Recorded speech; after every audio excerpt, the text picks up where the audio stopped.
Welcome to the Tuesday stream. I hope everyone's having an awesome Tuesday morning. Happy Tuesday from a mild, sunny London. Good to see you here. How's it going? Howdy, everybody. Hey, mister, how's it going?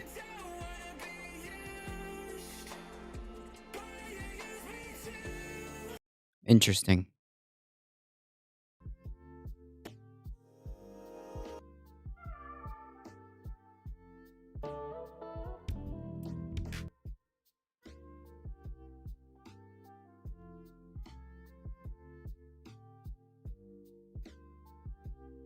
Howdy. How's it going, Erica?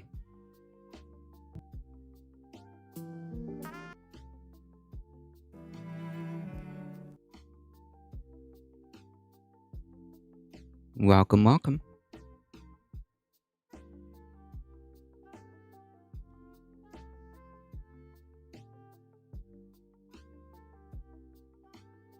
Today we definitely have a few things to go through. Let me just make sure I got myself situated.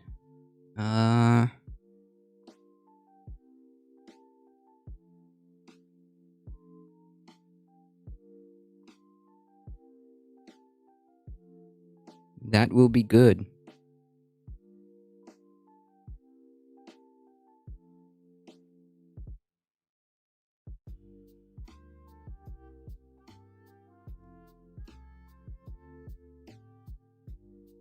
Okay, I think I got everything ready.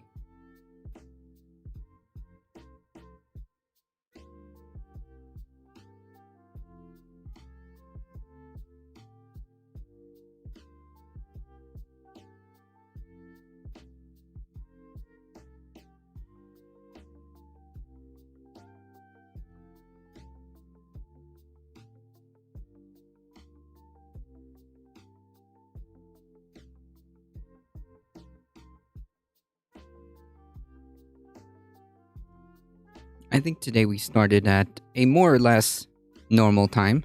I tried to make sure we keep that 9 a.m.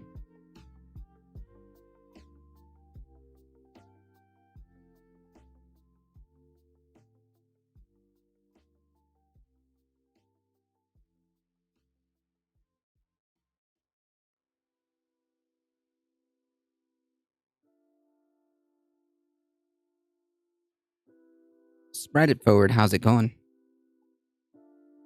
The BBC just released their investigation into the Uyghur camps. Interesting.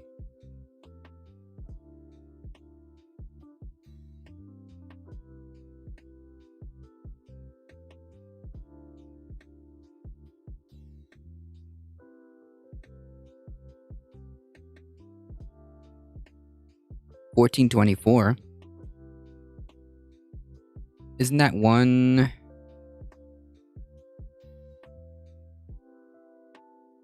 something? Wait, no, 2 something. I don't know.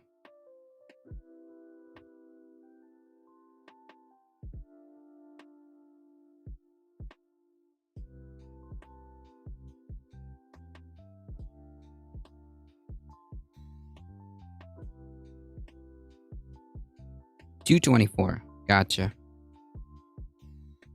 Other than being woken up by a banging noise when I'd much rather be sleeping, I can't complain. Yikes.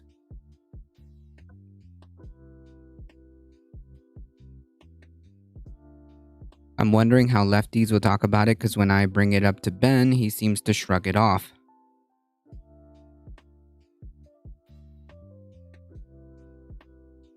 So basically, what was the TLDR of that?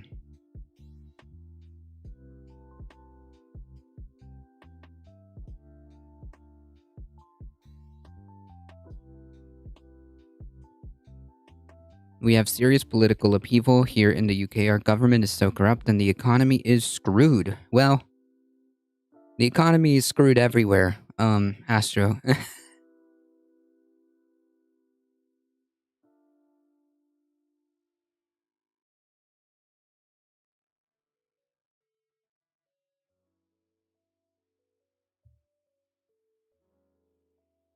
Bleep Blop Pen.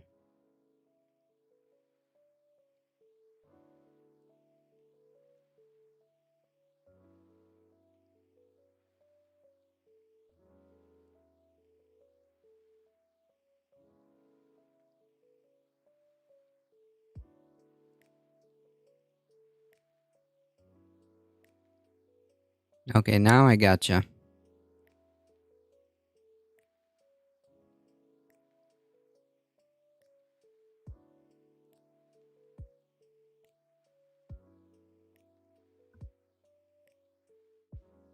Lasu, how's it going? Howdy, howdy.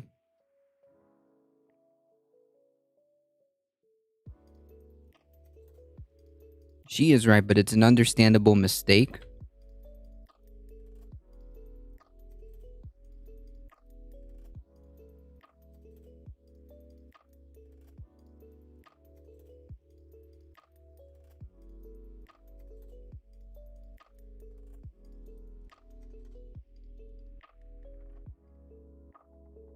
Thousands of photographs in the heart of China's highly secretive system of mass incarceration of Xinjiang, as well as shoot to kill policies for those who try to escape, are among a huge cache of data hacked from police computer servers in the region. Oh lordy.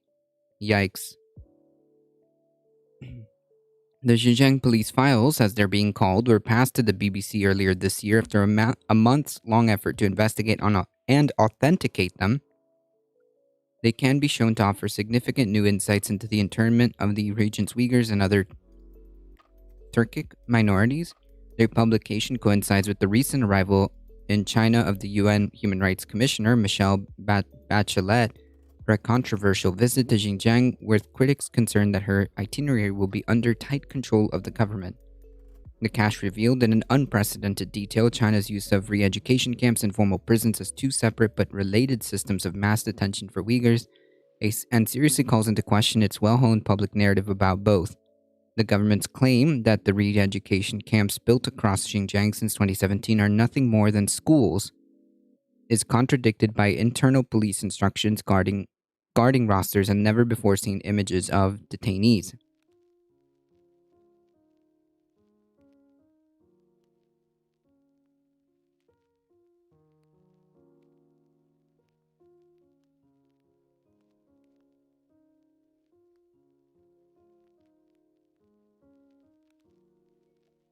Mayhem Hippie, how's it going? Probably not a potato cultist. Well, that's good to know. Howdy, howdy. Yeah, go follow Lasu, alright? Do it.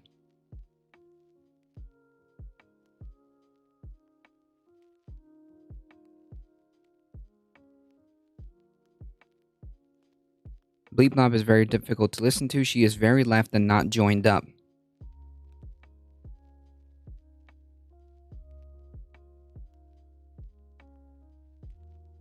What does very left mean? Watching this dumpster fire at work because of course I am sold. I'm solo in the office today. Something really bad had to happen. Oh, I'm sorry to hear that, Mayhem Hippie.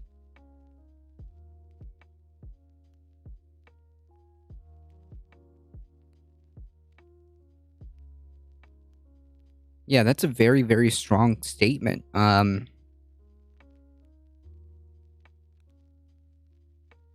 That's a very strong statement with an ad hom. Is there like something behind it?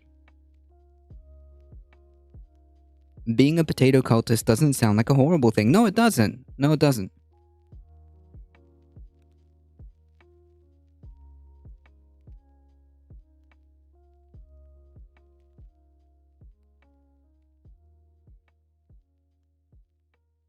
I just work here. Oh, look, marshmallows for not my dumpster fire.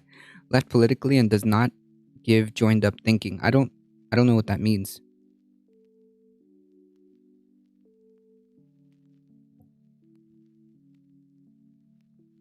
The government's claim that re-education camps built across Xinjiang since 2017 are nothing more than schools is contradicted by internal police instructions guarding rosters and never before seen images of detainees. And its widespread use of terrorism charges, under which many thousands more have been swept into formal prisons, is exposed as a pretext for parallel For a parallel method of internment with police spreadsheets full of arbitrary draconian sentences, the documents provide some strong evidence, some of the strongest evidence to date for a policy targeting almost any expression of Uyghur identity, culture, Islamic faith, and of a chain of command running all the way up to the Chinese leader, President Xi Jinping. The hacked files contain more than 5,000 police photographs of Uyghurs taken between January and July of 2018. Using other accompanying data, at least 2,884 of them can be shown to have been detained.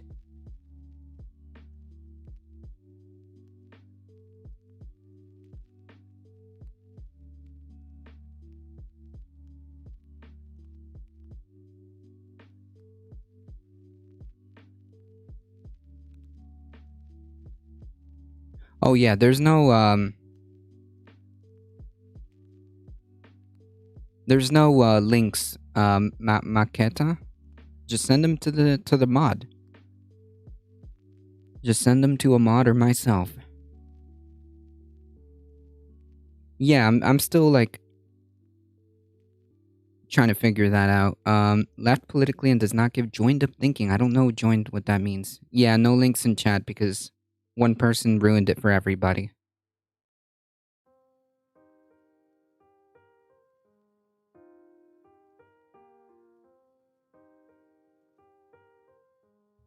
Spread It Forward just dropped a BBC report, an investigative report.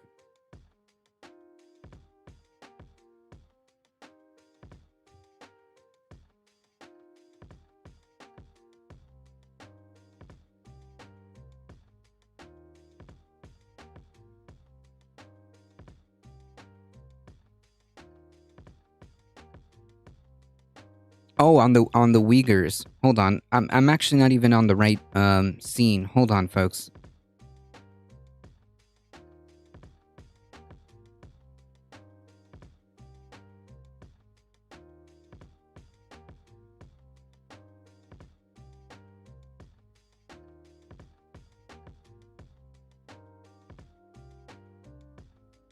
I mean, it's BBC. It's the BBC. Like, not everything can be trusted from a news outlet who also is for ending trans life in the UK. Sorry, I cannot open Discord due to being on with our support kind of stuck in limbo. It's okay, I just posted a link in chat. I do agree that not everything from every news outlet can be trusted 100%.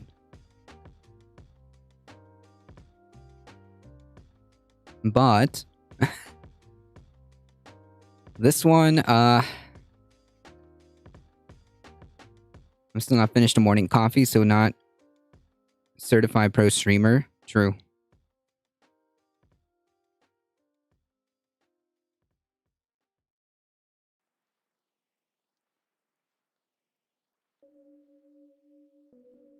So I'm assuming they're just gonna go through.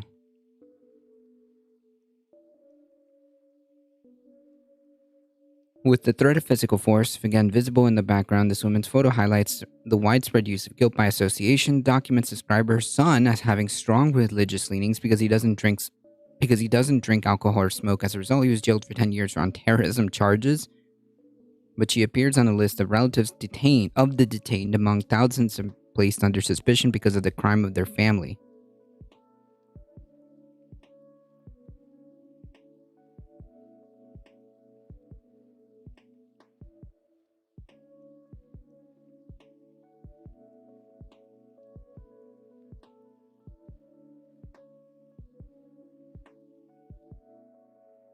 The Zhejiang police files, the title being used for the cache by a consortium of international journalists, of which the BBC is part of, contains tens of thousands of images and documents. Okay, so it's not just the BBC. They include classified speeches by senior officials, internal police manuals, and personal information, the internment details from more than 20,000 Uyghurs, and photographs from highly sensitive locations. Oh boy. The source of the files claims to have hacked, downloaded, and decrypted them from a number of police servers before passing them to Dr. Adrian Zenz, a scholar at the US-based Victims of Communist Memorial Foundation, who has been previously sanctioned by the Chinese government for his influential research on Xinjiang. Dr. Zenz then shared them with the BBC, and although we were able to contact the source directly, they were unwilling to reveal anything about their identity or whereabouts. None of the hacked documents is dated beyond the end of 2018, possibly as a result of a directive issued in 2019 tightening the Xinjiang encryption standards that may have placed any subsequent files beyond the reach of the hacker. Dr. Zenz has written a peer-reviewed paper on Xinjiang police files for the Journal of the European Association for Chinese Studies and has placed a full list the full list of detainee images and some of the other evidence found online. The material's unredacted, raw, and unmitigated. It's diverse, and we have everything. Sheesh.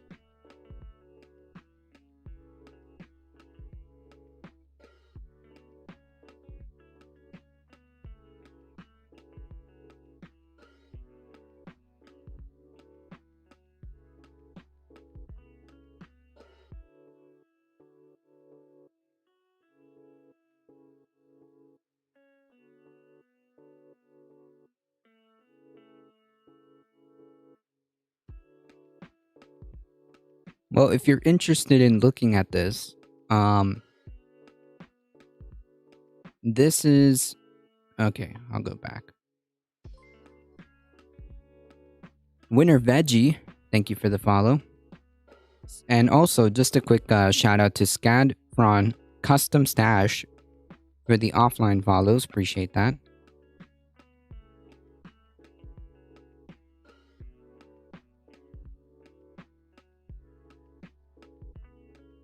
Of course, you're supposed to be skeptical of all mainstream news outlets since they also have incentive to lie or fluff stories. Right.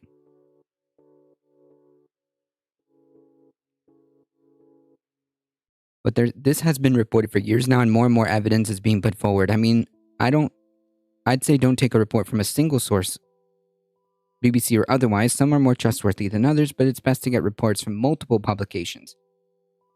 Yeah, of course. But this is what seems to be an international effort. If you want to take a look at the direct source that the article lists, that's part of it. Oops, sorry. And this is the actual article itself.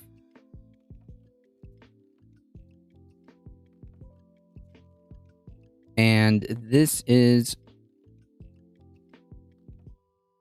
Come on.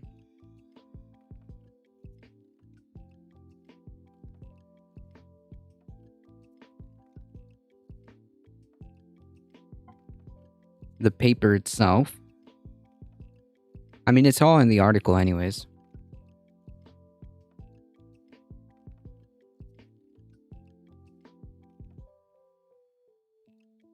A set of internal police protocols describe the routine use of armed officers in all areas of the camp, the positioning of machine guns and sniper rifle watchtowers in the watchtowers, and the existence of shoot-to-kill policy for those trying to escape.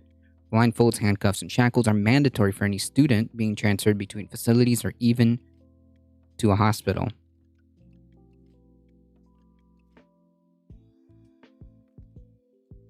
For decades, Xinjiang had been a cycle of simmering separatism, sporadic violence, and tightening government control, but in 2013 and 2014, two deadly attacks targeting pedestrians and commuters in Beijing and the southern Chinese city of Kunming, blamed by the government on Uyghur separatists and radical Islamists, prompted a dramatic shift in policy.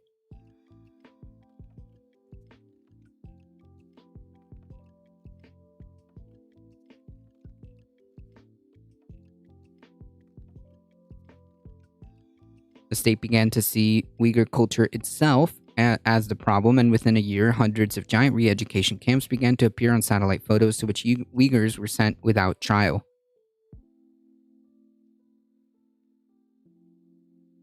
Xinjiang's formal prison system has also been massively expanded as another method of controlling Uyghur identity, particularly in the face of mounting international criticism over the lack of legal process in camps. Yeesh.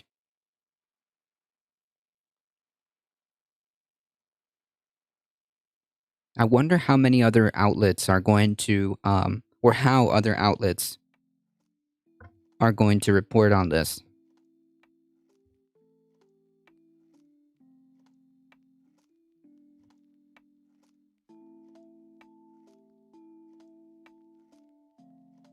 Sheesh.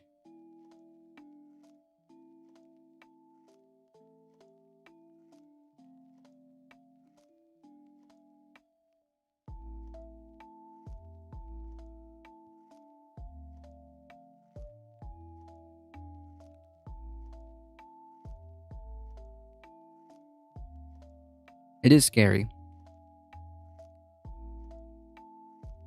No, it's not a dumb question. What are Uyghurs? They're kind of like a ethnic minority. Ethnic minority that are like Muslim.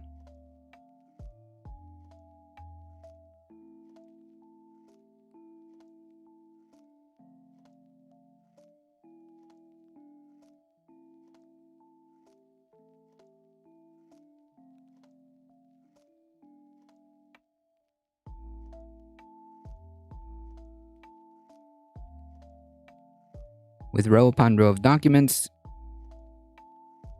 documenting the prejudicial prying of Chinese officials sent deep into Uyghur society, backed with big data surveillance tools to arbitrarily detain at will.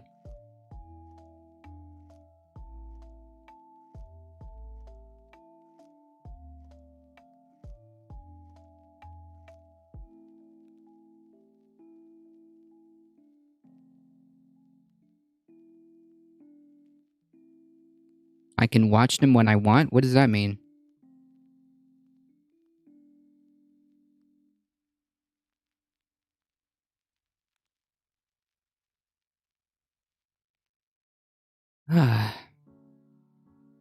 Many hundreds are shown to have been targeted for their mobile phone use, mostly for listening to illegal lectures or having encrypted apps installed. Yeesh.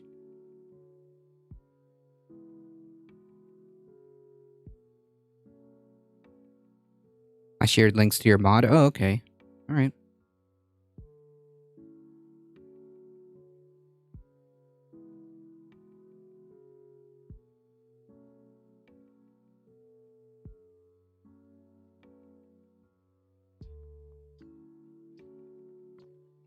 BBC repeats.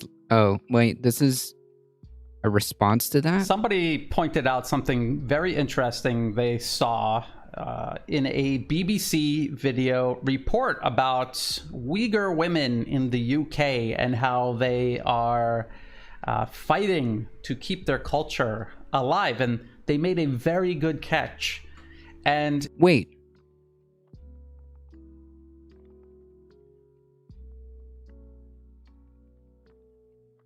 This is from 2021.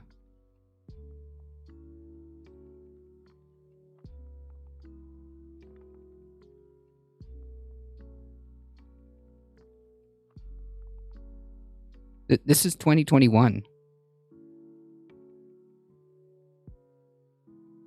If there is a story about a specific person that turned out to be, not correct, that's perfectly believable, and the BBC should be called out for misreporting it. It was so good, I thought it deserved its own video. So let's take a look at this video. I'm going to play through it, and I'm going to stop right where the key points are, and then I'll fast forward the rest of it, and I'll put the link in the video description below so you can watch the whole thing. So let's check it out. If we don't teach our kids in our language, our culture, we will be forgotten and the nation will be lost.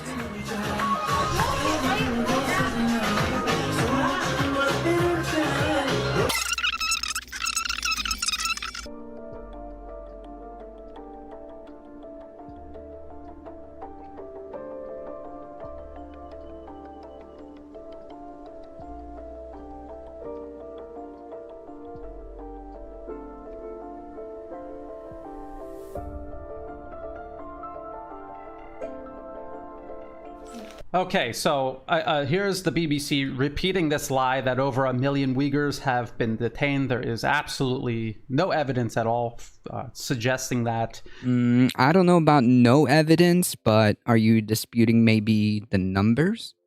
That could be. I don't know. Joltium, how's it going? Wait, isn't the same thing in the US did too with black people, are you trying to say?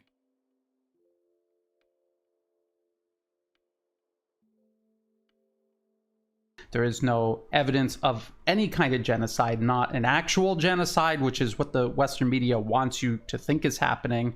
But if you scrutinize them, they will fall back to claiming it is a cultural genocide, where they say the Chinese government is erasing Uyghur language, their way of practicing Islam, their dance, their food, everything. Everything is being erased. This is what they claim. So keep that in mind as we watch this whole video is about this woman who they depict as having fled from China, who they claim is erasing Uyghur culture, and it's like this last dying fire in the UK. This woman and the people around her keeping the last bit of Uyghur culture alive. Keep that in mind, because that's what this documentary is supposed to get across to people. Are you yeah, if you're talking about like the surveillance state of the United States, yes, that's to be condemned. Yes. Point. So let's continue watching. In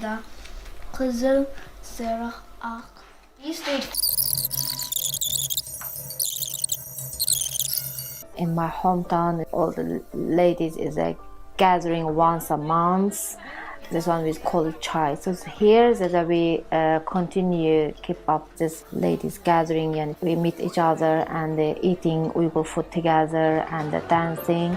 That's a little bit feeling our from hometown.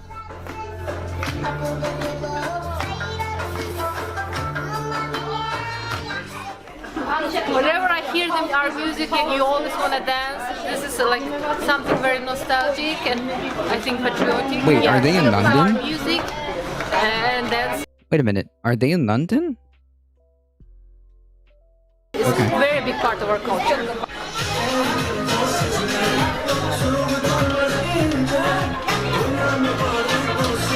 Okay, did you get that? The BBC is saying these Uyghur dances and songs, it's been declared a cultural heritage of humanity by UNESCO. I wonder who nominated it. This was the point that was pointed out to me. I wonder who nominated Uyghur culture, its dance, its songs. Who nominated that to be recognized and protected by UNESCO? China, the nation that the West is accusing of exterminating Uyghur culture, is the one that nominated Uyghur culture to be recognized and protected by UNESCO. And if you don't believe me, if you think I'm making that up, here... Well, when did they do that? In 2008. The alleged policy change happened years later.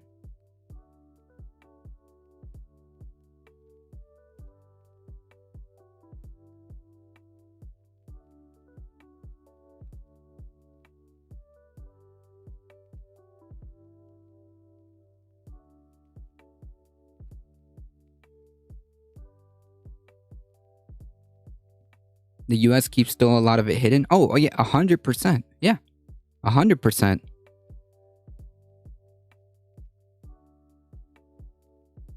Yeah, the US is... if you want to sit here and...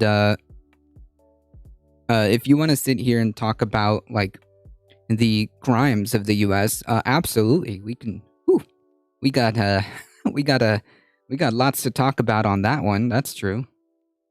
Fu Manchu, I've heard similar arguments from tankies lately. This vid isn't doing much to change my mind. Yeah, I mean, like I said at the beginning, like, this was 6 months before the actual, this BBC article dropped, and then it's not really doing much other than, hey, maybe some reporting has been inaccurate, is what I'm getting from this.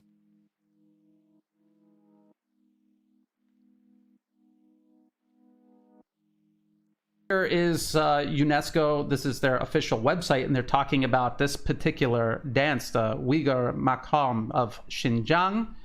And they're talking about how China inscribed in 2008 on the representative list of the intangible cultural heritage of humanity, originally proclaimed in 2005. And they're talking about these traditions being recognized by UNESCO. And then I want to point out this, because this is very hard to find information about this now, but this is from the Australian National University. So this is definitely not Chinese state media saying this. And they will talk about down here, because there was a little bit of an issue getting it on the list because of something changing at UNESCO. And then they said many officials of the state administration, saying this, and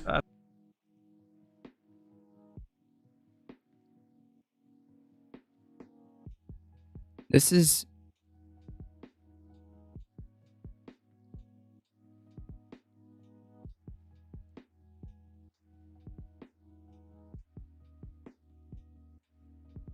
they will talk about down here.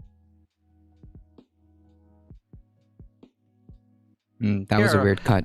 Because there was a little bit of an issue getting it on the list because of something changing at UNESCO. And then they said many officials of the state administration of cultural heritage felt let down, as did many Chinese individuals and organizers jostling for state nominations. So they were trying to... Wait, so if we know, or if we are seemingly more, we're getting more and more evidence of like internment camps and all that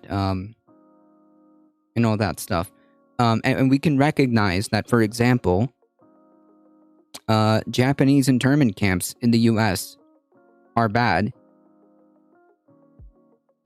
I think we can kind of say the same thing, right? Or, for example, in all fairness to China, well, there are top 10 countries who are achieving ending homelessness and poverty. I mean, there are they're educational camps and they're not worse by any means. Yeah, but we have something that's disputing that. You can't just keep willing something. You can't keep willing your point into existence when you're being presented with a counterpoint. You need to tell me how this article is wrong. You need to tell me how this article is wrong.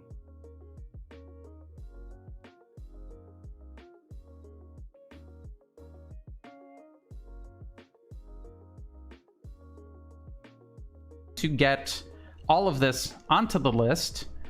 So who is this State Administration of Cultural Heritage? Is that a Chinese organization? Of course it is. It's a .gov.cn website. The State Council of the People's Republic of China. Here's information about the State Administration of Culture Heritage. So it was China that put Uyghur culture heritage. So it was Council of the People's Republic of China. Here's information about the State Administration of Culture Heritage. So it was China that put Uyghur culture on the list to be recognized and protected by UNESCO. And here the BBC is pretending that China is just erasing Uyghur culture, and that these poor women, they're stranded in the UK, and they're the last ones, the last hope for preserving Uyghur culture and heritage, while it's fully protected by UNESCO because China put it on the list, and China itself is investing money in preserving it in China, in Xinjiang. Here's CGTN. This is Chinese state media. Uyghur Maqam. Wait, you can't. Wait.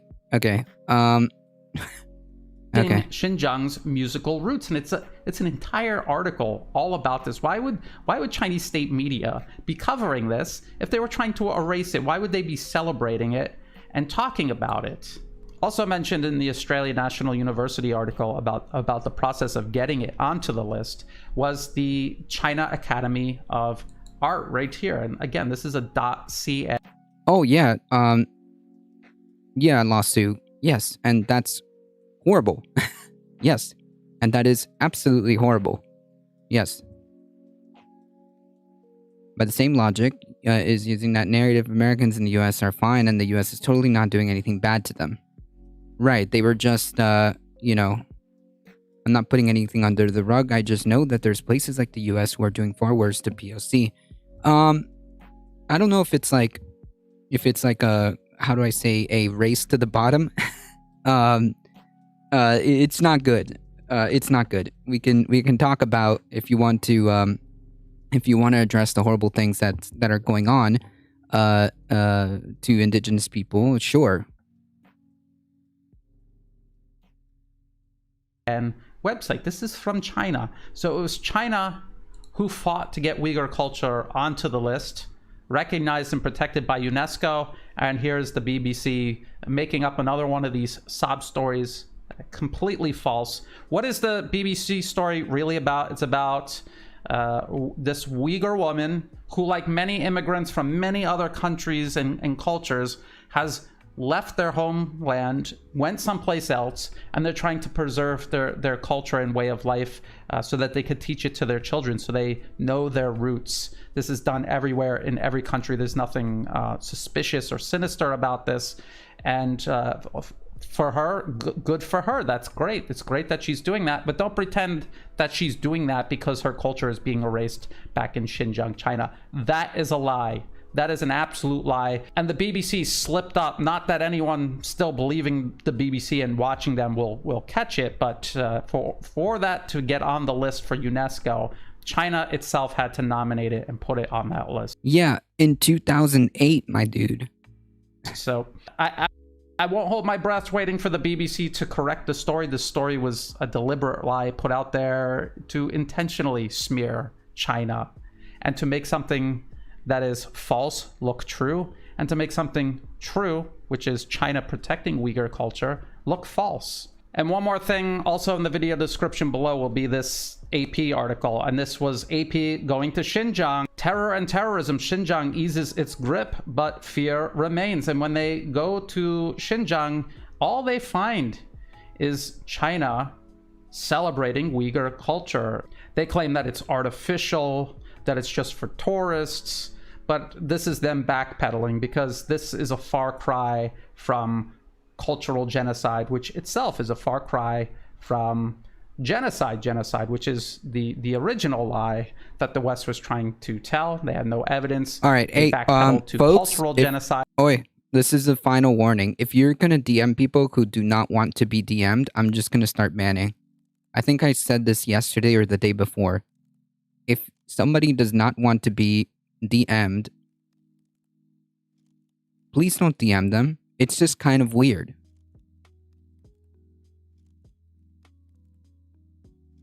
Casual callouts, how's it going? Lost2 is good, people.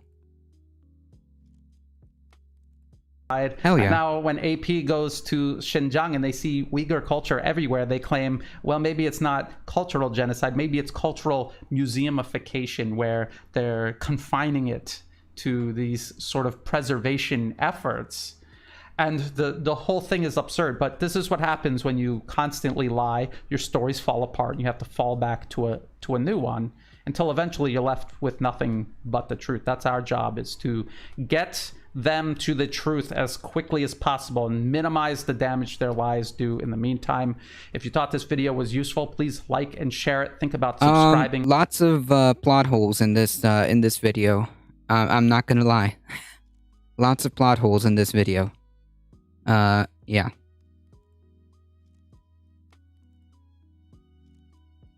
The biggest question that I have is, you can't make an argument by saying like, oh look, they're the ones who are nominating for the list to protect the Uyghurs in 2008, but all of this started going down in 2013 or 2014. So like, that doesn't really tell me anything.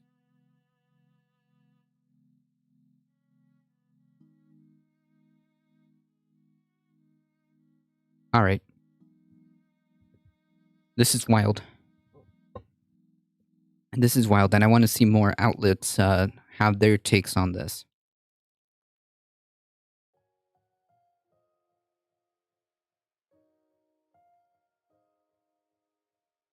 I wasn't accusing them of anything. Spread it forward. I love Lost too. Hey!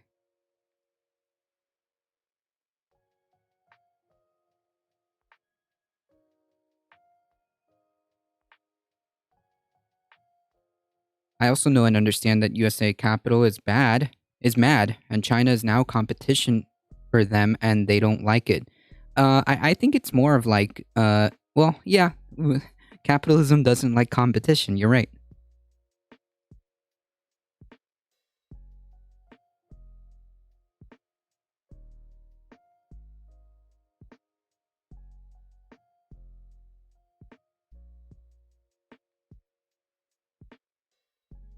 Others are punished with up to a decade in prison for not using their devices enough. Jesus.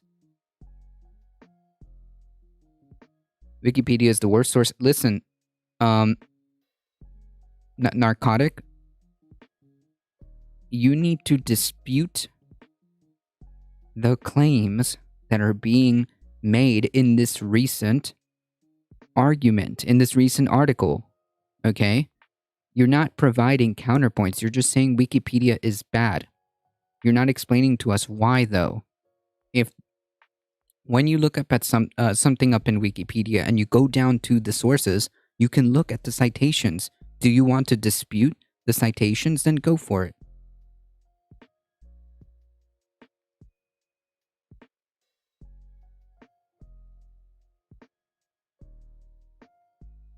Anyways, yeah, this is... Eesh. Oh man, I'm sure that this is going to be a whole...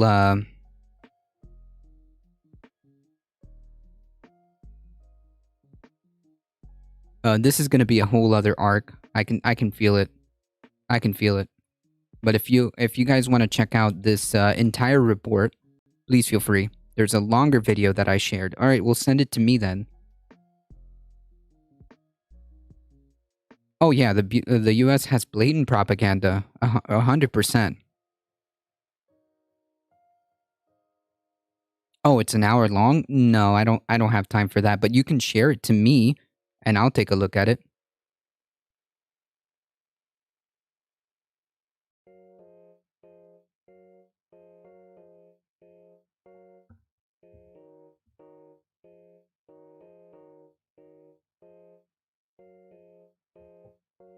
Anyways, this is cringe. This is cringe. If it's more and more evidence comes out. Not good.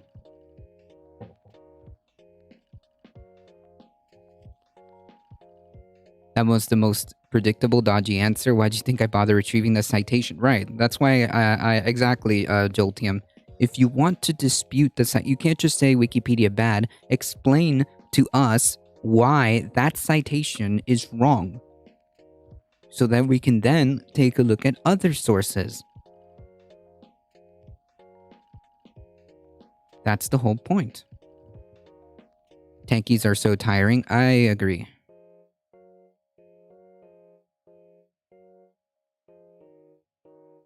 You can't make arguments based on Fu Manchu gifting a tier 1 sub. Thank you so much. I appreciate that. You can't make an argument with just saying like, well, your sources are wrong. Okay? How?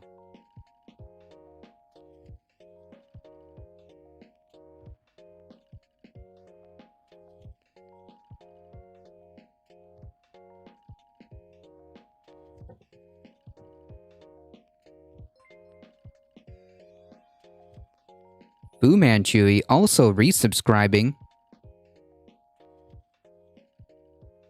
Thank you so much. Wow. Just a double 1-2. 1-2. Wham bam. A 1-2 hit.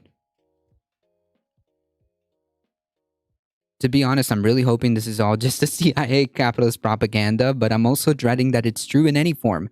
Yeah, that's why I'm saying it don't look good, fam. It don't look good, because this is not like a new thing.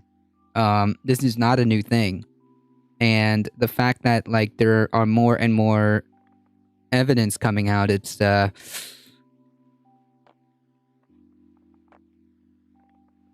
Fu Manchu is poggers. How do we help these Uyghurs, though? You got me, because I have no idea.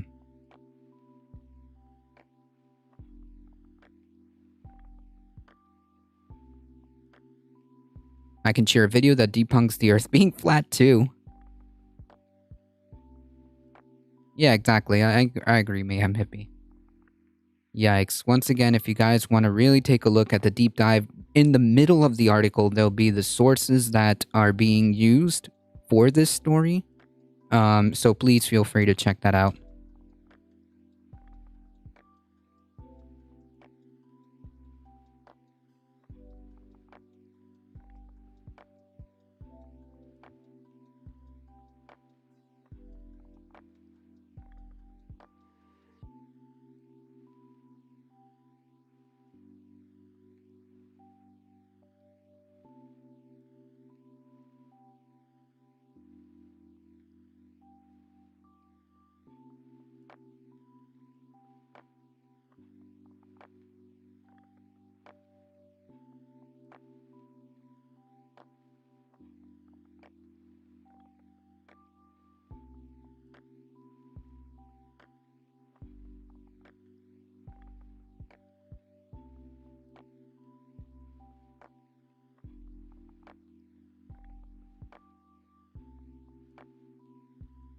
Hang on, let me go make a YouTube video as a rando online with 0 credentials so I can use that to use as proof of no gen. Yeah, it's the same logic.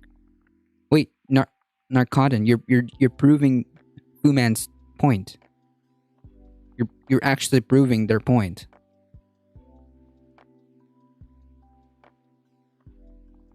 That's what they're saying.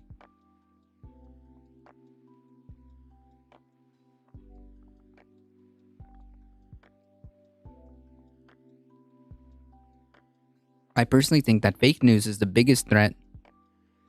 Is the biggest threat that we face.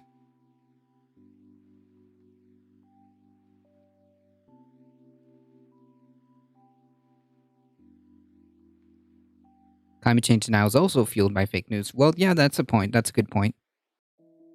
I have credentials of actual survivor of real-life genocide. Yes, that is true. That is true. I can't just I can't just blindly follow without asking questions with a government that has a tendency to do these things in the past. I mean, governments, yeah. All I said was I wanted more information. Fair point.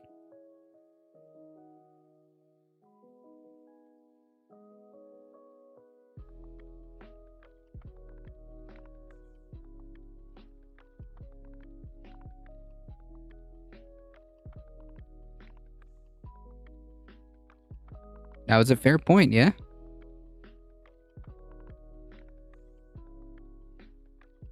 Well, that's what we do here, Spread It Forward. The channel's called The Difficult Truth, alright? Sometimes, you know, you gotta just face it. I want more info from reliable sources. A rando on YouTube video does not meet that low standard. That's funny.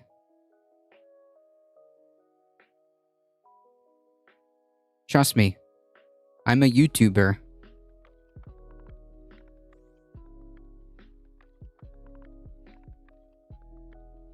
Alright, who's DMing you, Mayhem Hippie? Who is if somebody just I already made a statement the other day. I already made a statement on other... Okay, that's it. And I literally just said a few minutes ago that I didn't want people DMing. I didn't want people DMing people who didn't want to be DM'd.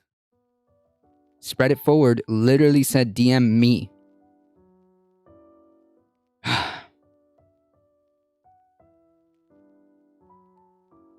YouTuber vid on all this when? Tomorrow. No, I'm not a good YouTuber. I'm not gonna lie. I'm not a very good YouTuber. How do I YouTube? Can somebody teach me the ways of YouTubing? I am not a YouTuber. I don't know how to be a YouTuber. I tried it. I'm not very good.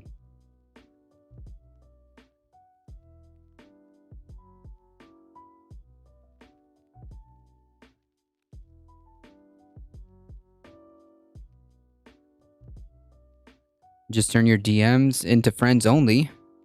True. Yeah, yes, I agree, Lotsu. I just made an announcement earlier. I just made an announcement earlier, and I repeated it the other day. No.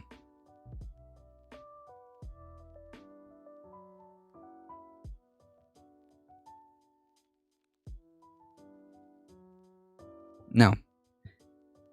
And I think even Mayhem Hippie specifically asked not to be DM'd earlier.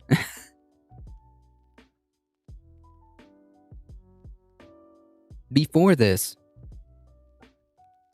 Wait, is this channel an Al Gore psyop? Yes, it is.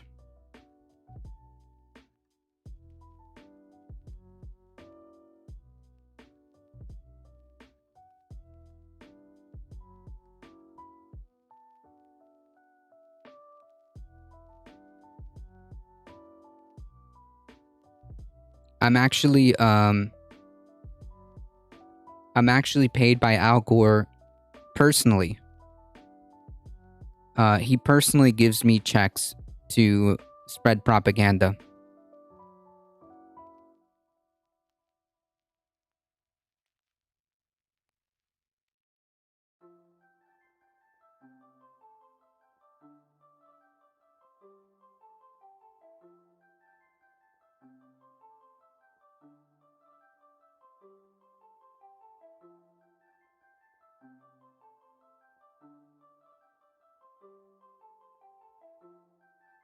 Oh, I think yeah, let's just not it's not because of bruh, Mayhem Hippie. Trust me, I already got rid of them. I already banned them. That's an instant perma ban. Threatening people in DMs, that's against TOS. That should be reported. In fact, I will.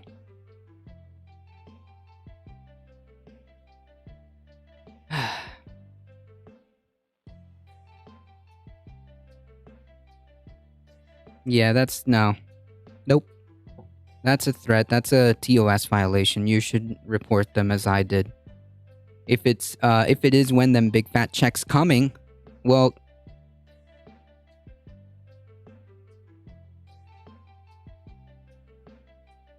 no, bruh is not a bad term.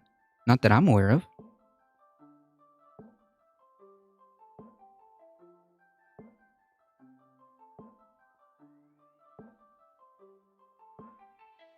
Write a succinct script, use a $30 camera attachment teleprompter with an iPad so you can look at the camera and read the transcript at the same time. Oh no, but you're asking me to write scripts, Winner Veggie.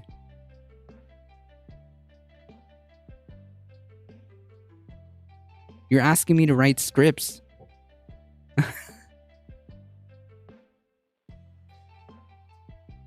Spaniard, how's it going? Also, Twitch account settings, such privacy block. Yeah. The problem is, I think, Fu Manchu, the problem was that they're mods in other channels.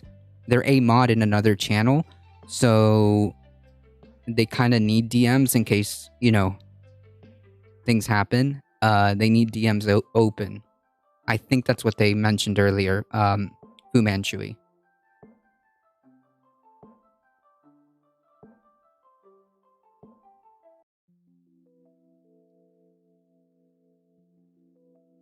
Anyways, yeah, this is wild. This is wild. I want to see what other reports have to say about this. And I'm sure that we're gonna hear. I'm sure we're gonna get a lot of different a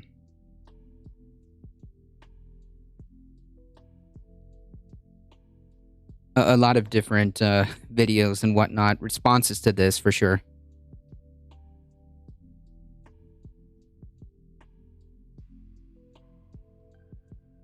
I'm sure you're a great writer, though. Oh, maybe. I'm not gonna lie. I haven't really put a lot of effort into sitting down and like writing script, like full-on scripts. Maybe. Maybe.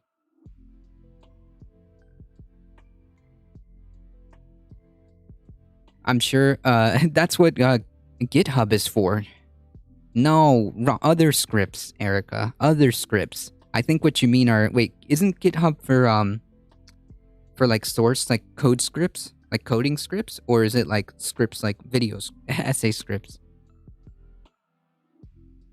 Well, I appreciate that, Winter Veggie, but I think you're giving me a little bit too much credit. I think you're giving me a little bit too much credit. I'm mod in other channels, but I'm also indigenous streamer, so I always have to keep my I always keep my DMs to friends only. Well, that's a fair point. Trust me, I've gotten all kinds of nasty messages.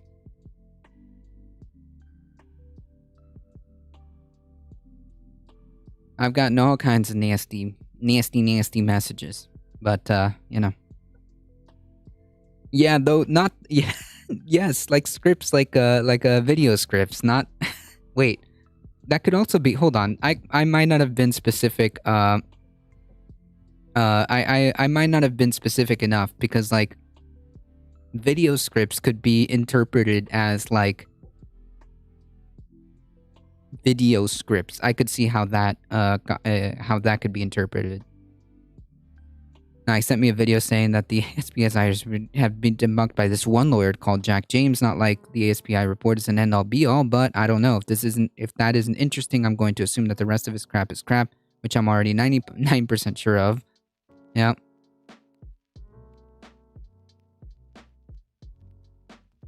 Language, true. You can put whatever you want on GitHub, but mostly it's code. Oh yeah, that's true.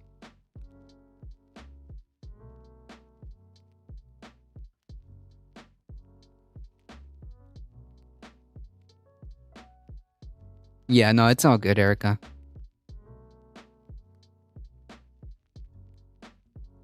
I have to... Well, my take on mods having DMs open, because viewers might want to ask mods, is this TOS before posting? Yeah, usually it's a good idea to have DMs open as a mod, because, like, you know, if you have a dispute or if you want to tell somebody to, like, chill out and you don't have to do it in the channel chat, or if somebody has, like you said, a question, that's the reason why. I mean, I usually leave my DMs open, because people send me links and stuff like that, because one person ruined links in the chat for everybody. So, yeah. This is the first time I've ever had anyone jump in my DMs like this. Oh, Mayhem Hippie. I get that stuff all the time. It's great. It's great. People. I have to know what your budget magic bookmark is. All right. Oh, that's not that is private information. I'll have you know.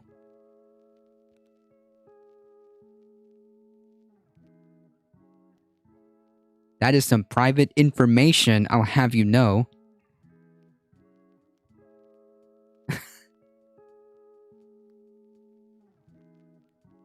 ADT has mass punishment for all because of one person. That's right.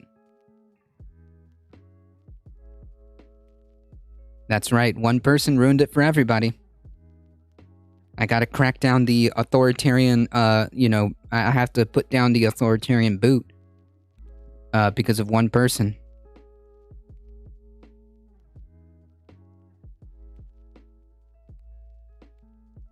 Just don't broadcast private information. This was your professional cybersecurity tip of the day. You can't have actual conversations if you're not listening and trying to de-escalate a situation. Yeah, 100%. I used to keep DMs open, and wow, the things I got told to me in my DMs is nasty. Oh, yeah. 100% lawsuit. 100%. We seem to get diverted by chat and disruption and trolls. Yeah, we had one. Are we off track on our real topics? Yes. Okay. Back on the train, folks. You're right. People are not learning if you're ramming your head against the wall. That's true. Anyways, the budget, I'll answer that question. The budget magic is a So Magic, the Gathering is my favorite card game. In-person card game for a very long time. And well, I'm not exactly made of money. So yeah, that's a budget Magic deck that's $100 considered budget. I'll show you guys here.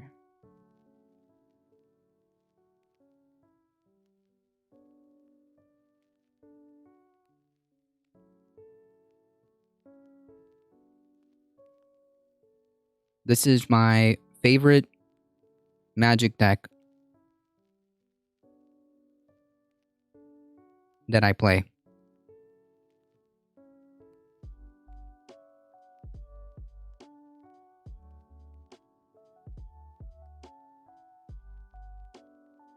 That's pretty cool. I haven't played Magic in too long. I miss playing in person. Yeah, me too. I don't know. These last couple of years have just kind of made everything so much worse.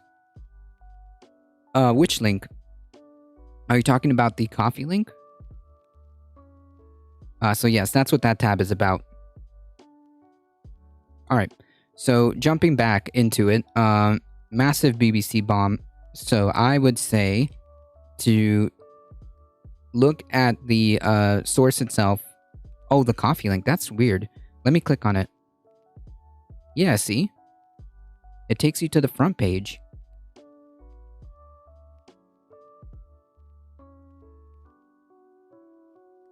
I don't know if it's just broken in chat.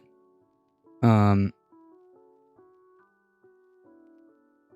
when I click it, it seems to just go to the Well, I'm gonna fix the bot. I have so much like back-end stuff to do.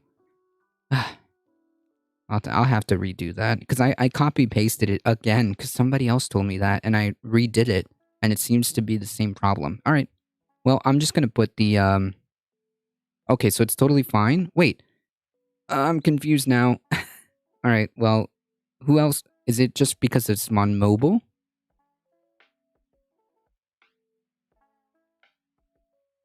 Is it just because it's on mobile? BBC website is protected from foreign browsing? Really? I can see it. That's weird. Oh, I'm on PC if that matters. Yeah, I'm on PC too. And it worked. So I don't know if it's like when you're on mobile that it doesn't work properly. So I think we're going to fix that and just make it the regular link. And that's it. I'm going to have to redo that. All right. Well, thank you, Spread It Forward, for sharing this.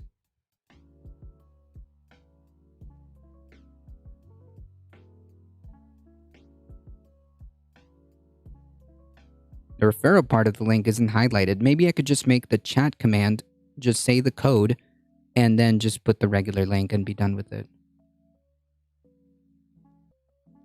Some IP addresses don't work on BBC site? Really? Interesting. Seem to work here. I don't know. Alright, folks.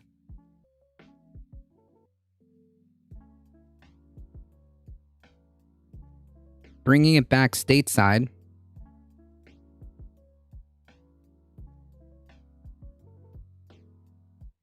Madison Cawthorn under investigation by House Ethics Committee. A House Ethics Committee subpanel is investigating Republican Congressman Madison Cawthorn to determine whether he engaged in an improper relationship with a staff member. Uh-oh. And whether he improperly promoted a cryptocurrency in which he may have had an undisclosed financial interest. Uh-oh.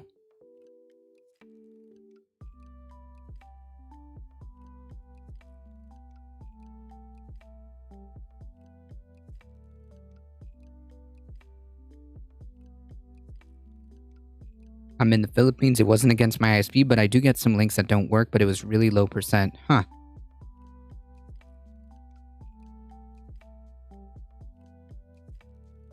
So what's next? That was one hell of a way to start the stream. True.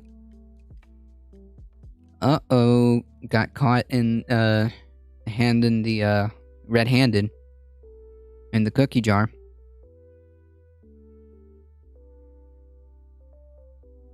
The Democratic-led House Ethics Committee announced on Monday that a unanimously established investigative subcommittee led by Democratic Congresswoman Veronica Escobar will investigate the North Carolina Republicans' relationship with the staff member in cryptocurrency matter. Congress's youngest member at 26, the Trump-backed Cawthorn, lost his primary race earlier this month. Nice.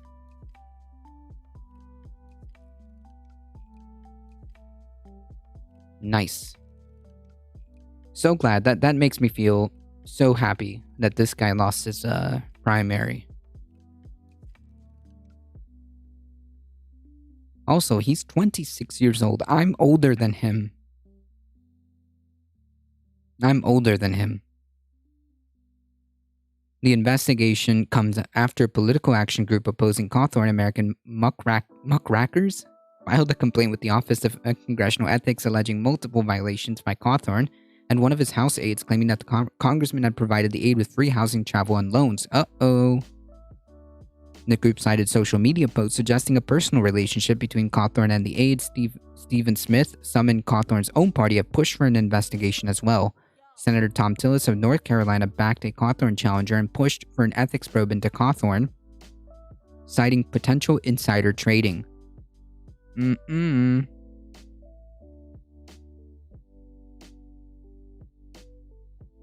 The world doesn't care. Well, I am the world, and I care. Cawthorn has declared that the allegations are coordinated assault and insisted in an ad that he won't back down. Listen, buddy, you lost your primary, alright? So, this is your last term. On Monday evening, Blake Harp, Cawthorn's chief of staff, said in a statement, "We welcome the opportunity to prove that Congressman Cawthorn committed no wrongdoing and that he was falsely accused by partisan adversaries for political gain." Why would it be for political gain? If he's already,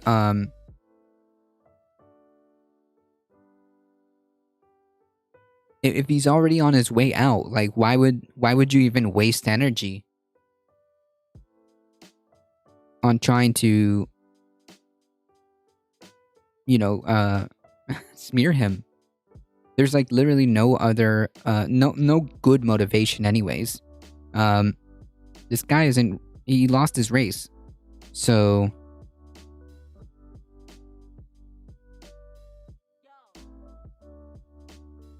I'd love for them to be right, but my gut is saying humans are doing what they've always done, lied and harmed others. True. Very well said. I do care about government corruption in my own country. True. I've never folded in Washington and the swamp hates me. Okay, buddy. We said in a video released last month before the primary, they want someone who will make backroom deals and sell out our values, and someone who will abandon America First principles. Yikes. Ooh. Yeah. Yikes. Cawthorn drew attention earlier this month for claiming his colleagues invited him to an orgy, sparking criticisms for some GOP colleagues. Cawthorn was also stopped with a loaded... What? Cawthorn was also stopped with a loaded gun at an airport earlier in this month in Charlotte after authorities caught him trying to bring a handgun into an airplane. What? Did I forget about this?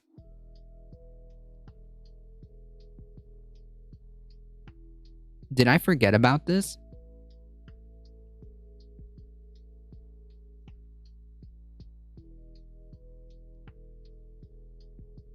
Can you imagine any other regular, he did it multiple times? What? Can you imagine any other regular citizen bringing a loaded gun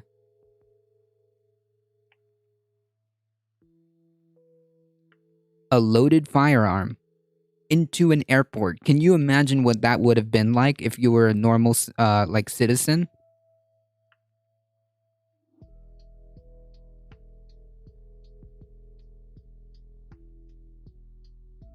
Yeah, oops, I forgot about it in my bags. Ah, yes, the classic.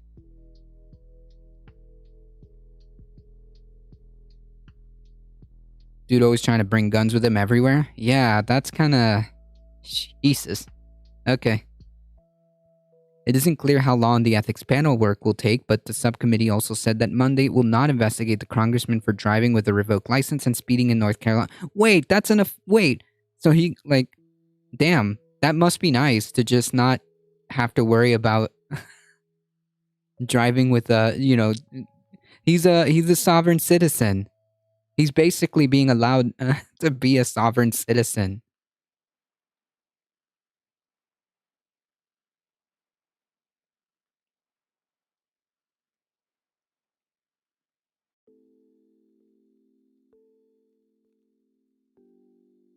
There was a senator who wanted to take a gun in the chamber. I don't know if it was a senator. I thought it was congresswoman, wasn't it?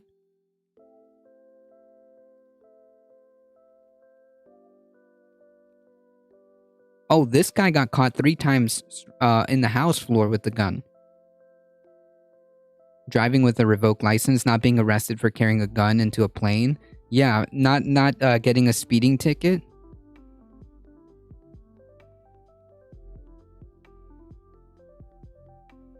What? This guy's being allowed to basically be a sovereign citizen. Damn, that must be nice that rules and laws don't apply to you. And then has the audacity to try to play the victim.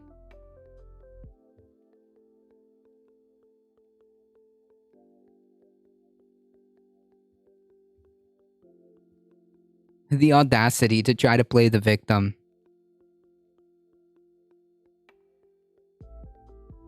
Hey, Alio, how's it going? Unbelievable. I think Marjorie Taylor Greene also got caught trying to bring in a gun. Yes, I think she did. So did Boebert, right? Jeez. Republican Representative Michelle Fishback and Democratic Representative Lisa Blunt Rochester will also work on the investigative subcommittee.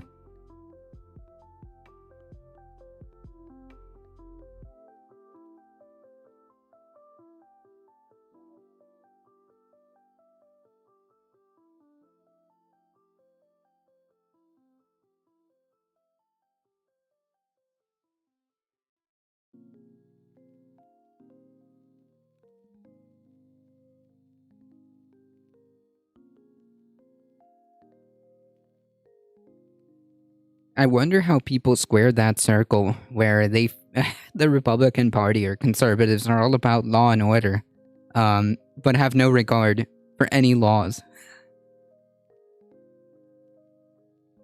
I wonder how that works.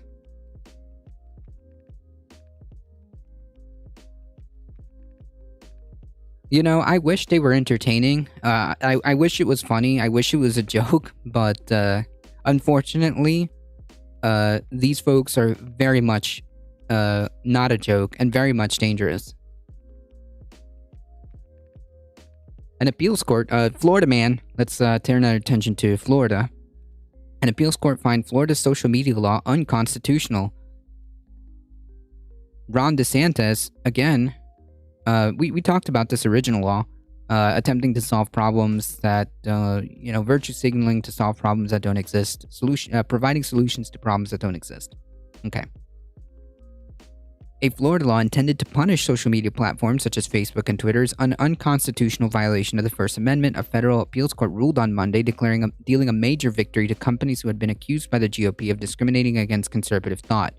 This has already been debunked for like the umpteenth time.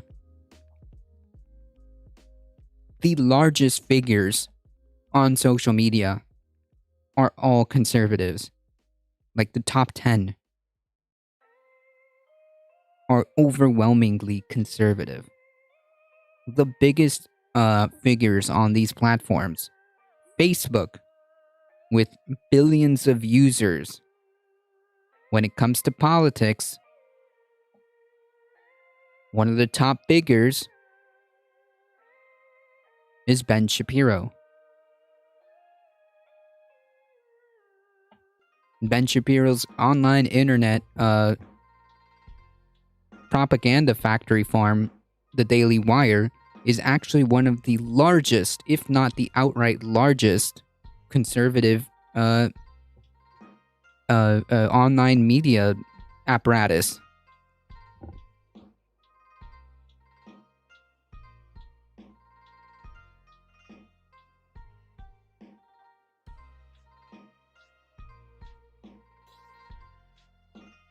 Tim Pool is one of the largest political figures, commentators. I use those words very loosely. Is a conservative on YouTube with millions and millions and millions of views.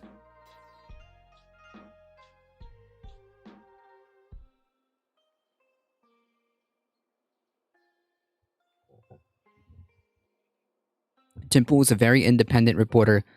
Independent meaning that he's not mainstream, but he's not unbiased. I think you're conflating the two. You're confusing the two. He is very much very biased.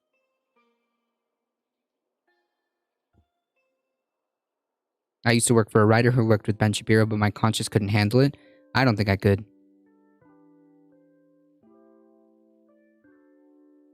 The only reason he's biased is because the left-wing terrorist attack. Can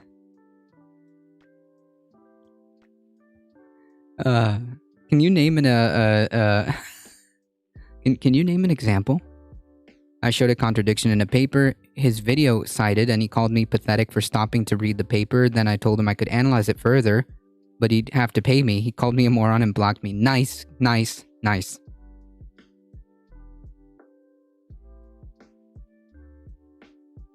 Never forget the terrorist Antifa attack of 2020 that got over 1,000 Americans murdered. What? Guys. Damn, this is some breaking news stuff. What? Wow, this is like, this is news to me. Guys, I was not aware. This must have gone completely out of above my radar. Completely under my radar. An Antifa attack of 2020 that got over 1,000. 1,000, guys. Americans murdered. 1,000 of them. Wow. Unbelievable. Jesus.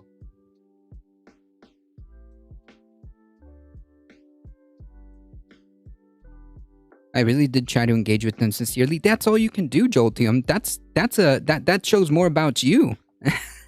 If you try to engage with them sincerely, that's all you can do.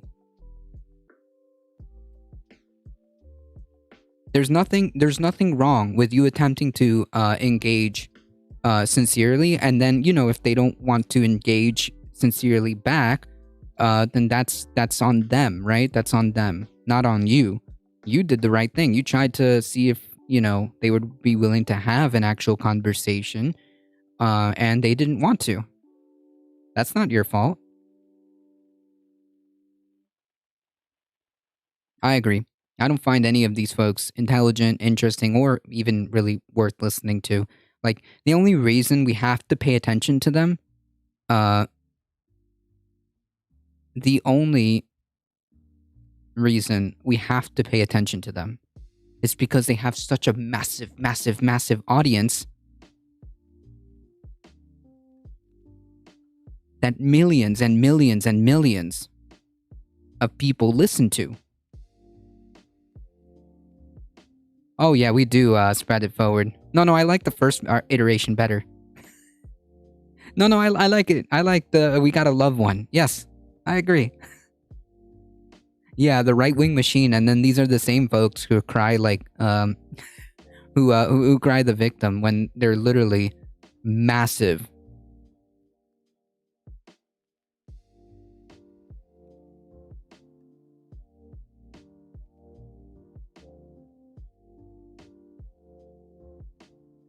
Conservative platforms are massive. Never try to argue with idiots. They drag you down to their level and beat you with experience. True. Science says the best way to persuade is to sincerely ask questions and avoid politicized language and listen to. I think I agree. I think I agree. Usually I'm very open until I find out or until I get a hint of, you know, being a troll, coming at me in bad faith, or just trying to like derail conversations or whatnot.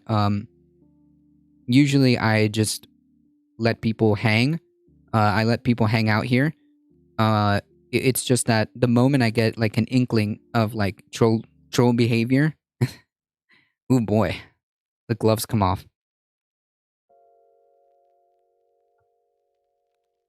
All right, so focus, people. DeSantis. A 3-judge panel of Atlanta-based 11th U.S. Circuit Court of Appeals unanimously concluded that it was an overreach for DeSantis. No way! An authoritarian overreaching? No way. An authoritarian trying to use his executive office? No way. Yeah, we got a the American Patriot.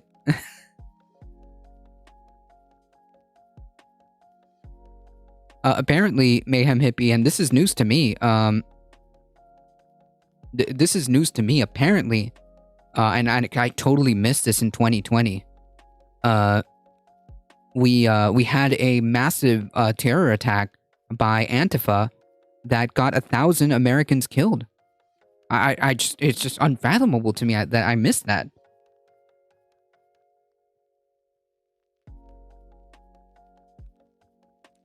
Shocking news.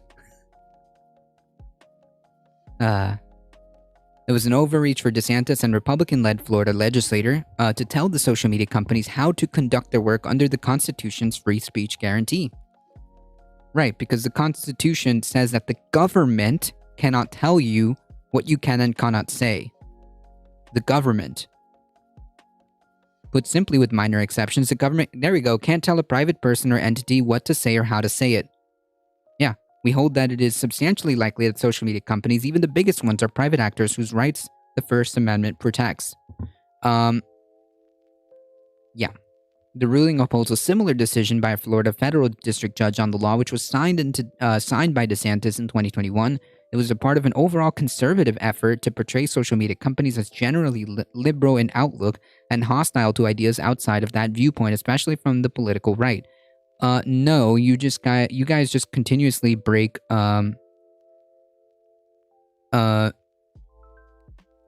you just can't handle TOS. That's it.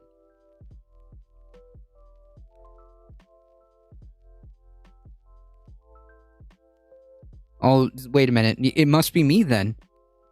Lawsuit, it must be me. I mean, you know,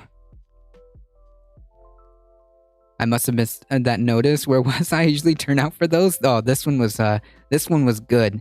Like I said, apparently, I always say that I'm kind of young, and by kind of young meaning like I'm above 20, but below. I don't know. I'm 10,000. I'm 50 years old. There we go. Apparently Nazis who are Antifa, who are left-wing, who are implementing right-wing policies, committed some type of terrorist attack in which 1,000 Americans died. Yeah. This checks out. Some of these massive companies in Silicon Valley are exerting a power over our population that really has no precedent in American history. There's some grain of truth to that. During a May 21, 2021 bill signing ceremony, one of their major missions seems to be suppressing ideas. Okay.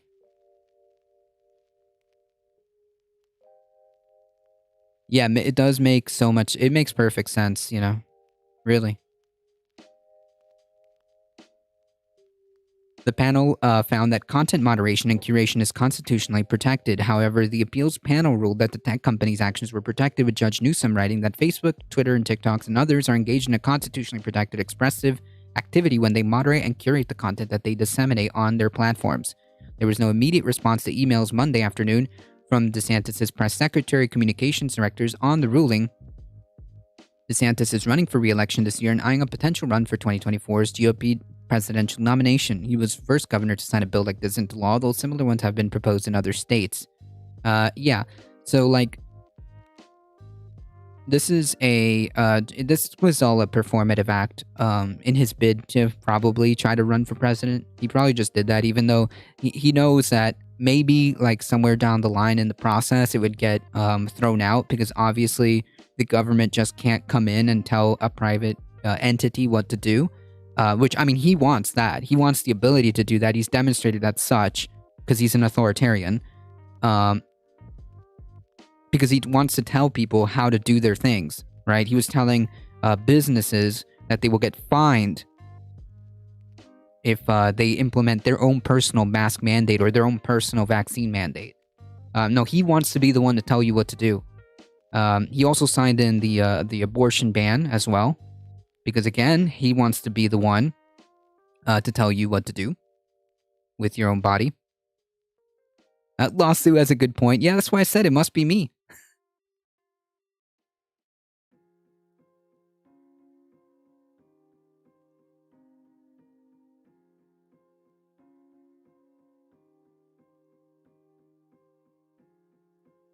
Yeah, an example would be Disney. Disney is a huge GOP donor to the Florida Republican Party. The moment they turned on one bill,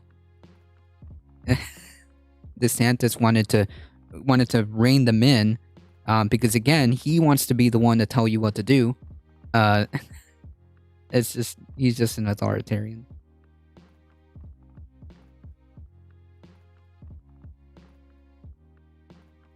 Oh, I know, Lasso. Yeah, the right shows up and claims I'm pretended to be Antifa and then blamed them for acts of terrorism. No, this just never happened. This just never happened, Mayhem Hippie. There was no immediate response. Okay, so we ran over this. One of those in Texas was allowed to go into effect by the 5th U.S. Circuit Court of Appeals, and the tech companies involved, they were asking for emergency U.S. Supreme Court review on whether to block it. No decision on that was immediately released. The Computer and Communications Industry Association, a nonprofit representing tech and communication companies, said the ruling represents a victory for internet users and free speech in general, especially as it relates to potentially offensive content. When digital services takes action against problematic content on its own site, whether extremism, Russian propaganda, or racism, and abuse, it's exercising its own free right to expression. Yeah, like, if you have a problem with, like, companies, like, okay, we can separate the conversation about, like, the problems.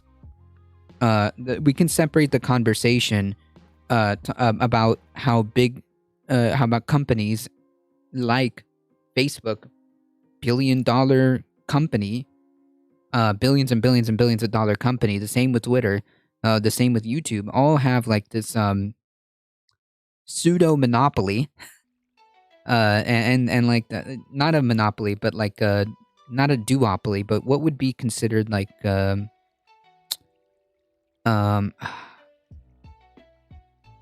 what would be considered an oligopoly, right? Because it's several. I don't know. I'm getting my words are hard. All right, words are hard, chat.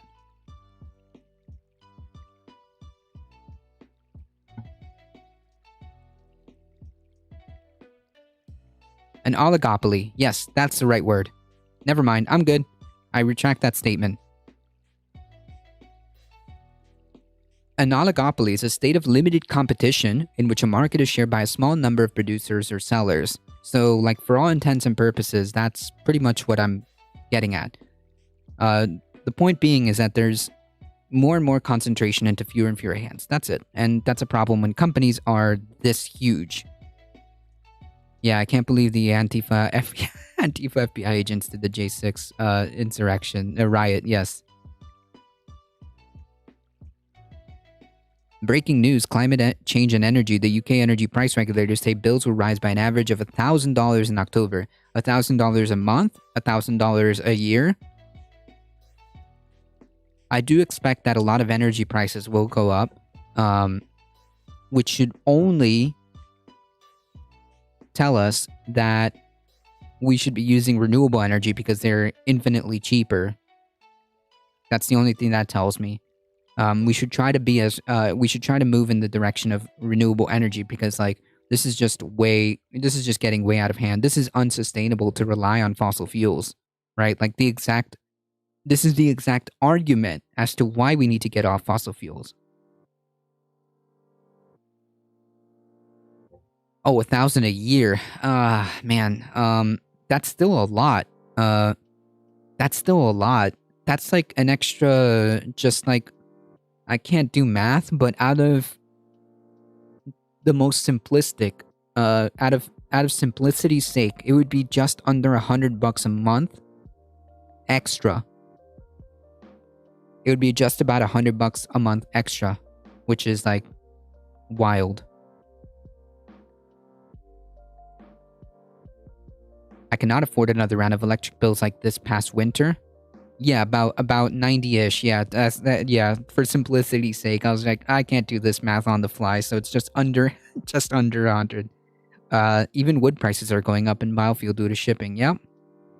Yeah, it's not good. Mayhem Hippie, it's not good at all.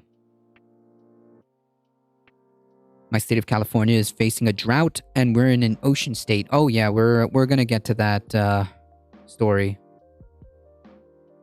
We've got that on cue.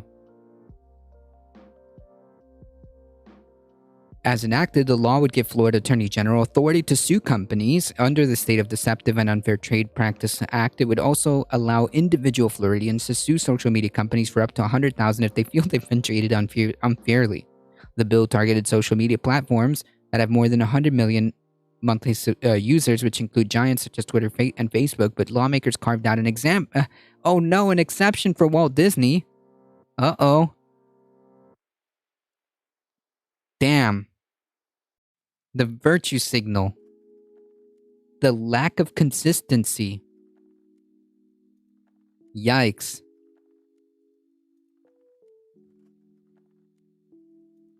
The lack of consistency, the lack of principles, the Republican Party, folks. We already just had 800 a year, sheesh.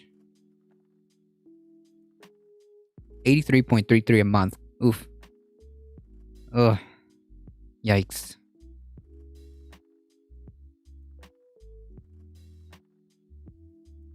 We topped out at $9.54 for the month, not including our fuel or wood costs. I need to get my rainwater system up and going stat. Yikes, Mayhem Hippie. Yikes. The law would require large social media companies to publish standards on how it decides to censor, deplatform, and shadow ban. I mean, having more transparency on like terms of service and how like it works, I think is not a bad idea. The appeals court nearly rejected all of the law's mandates, save for a few lesser provisions in the law. Social media platforms exercise editorial judgment that is inherently expressive. When platforms choose to remove users or posts, deprioritize content in viewers' feeds, or search results, or sanction breaches of their community standards, they engage in First Amendment protected activity.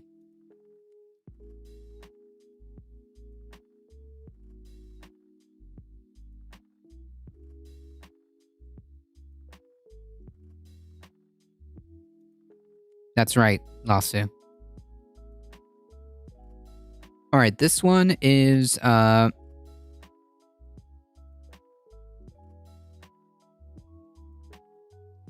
this one might be a little bit of a content warning. So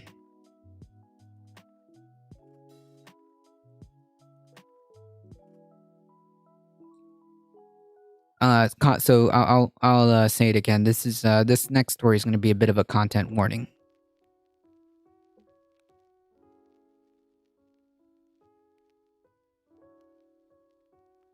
I want a hobbit hole in space, true.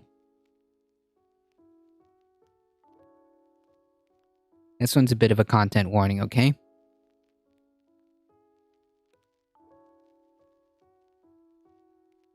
The Southern Baptist Convention Executive Committee is drawing condemnation for its failure to address allegations of sexual abuse and its treatment of victims over 2 decades. This one needs not much commentary.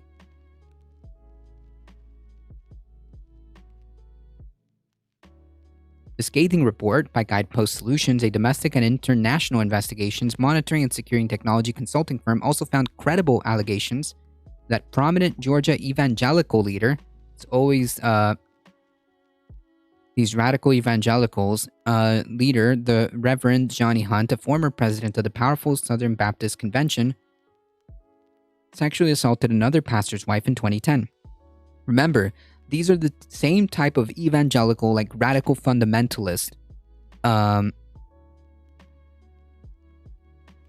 also are so against abortion and want to force people to carry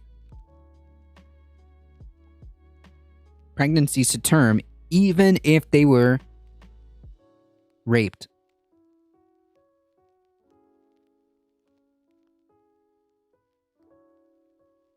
I wonder why.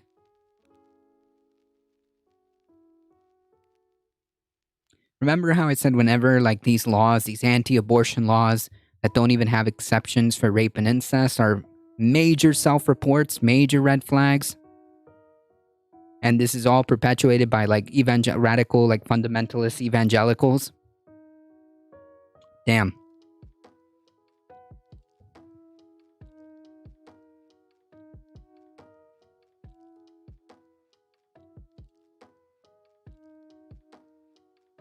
Damn.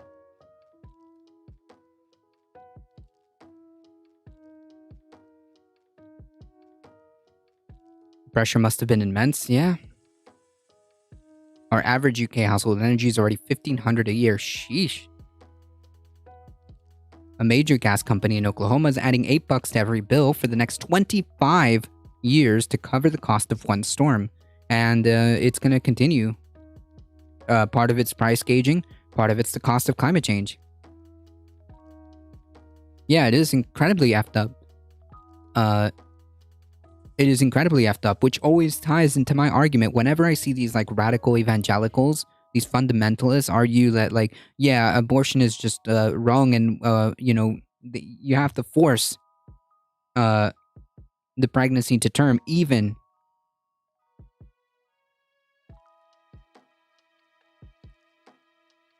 if they were a rape victim. I wonder why. Hunt, who served as president from 2008 to 2010, could not be reached for comment. In a statement posted on Twitter, he said that his heart breaks for all victims of abuse, but vigorously denied any allegations. I never abused anybody in the state, he said in a statement. Yeah, okay. The report found a few senior executive committee members closely guarded information about abuse allegations and lawsuits and were focused on avoiding liability for the SBC.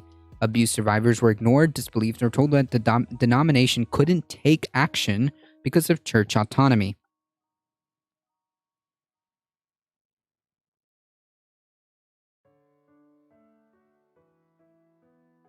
Yeah.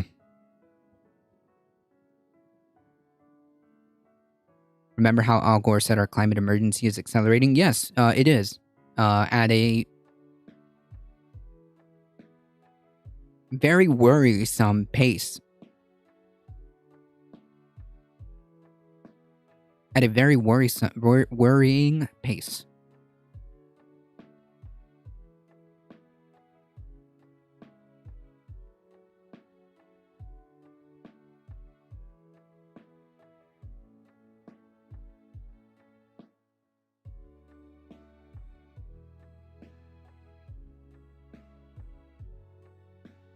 I'm a what now? What is that?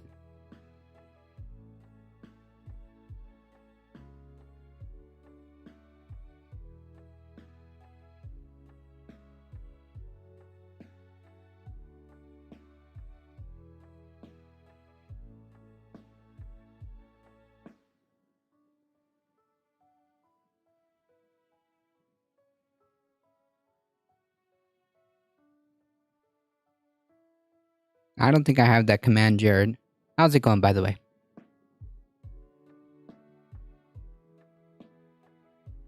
Is that France? France. Is that French?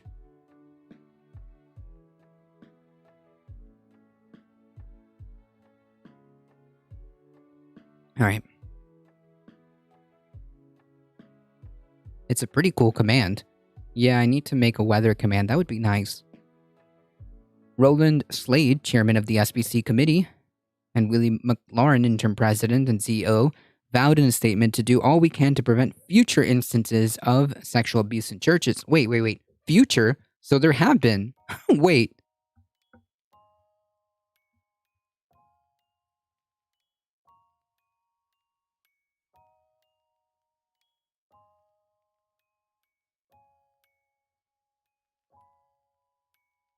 Oh, okay, I got you, Joltium. Okay, yeah, I was like, I'm a what now?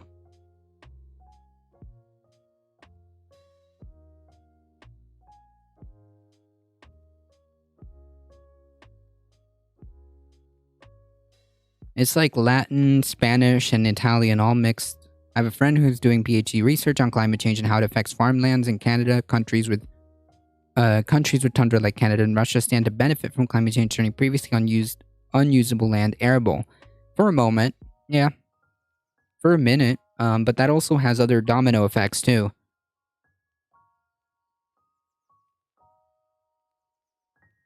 Prevent future instances of sexual abuse in churches, improve our response and our care, removing reporting roadblocks, and respond to the will of the messengers in Anaheim next month.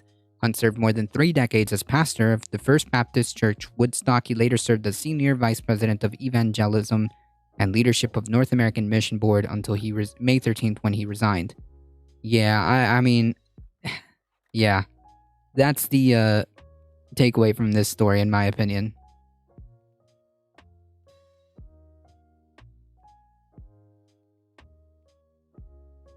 What bot to use? Nightbot Stream Elements. I have Nightbot. Nightbot is here, but there's no like commands set up for it. Stream Elements is like mostly what I do. Yikes, Astro.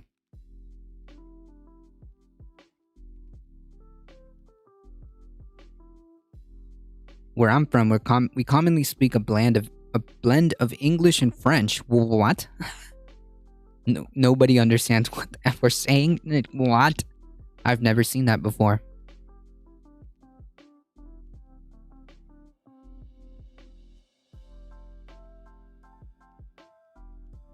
Alright, really quickly.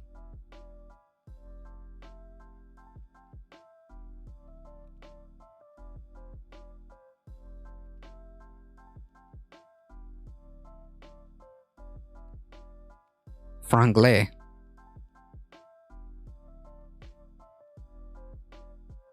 Franglais.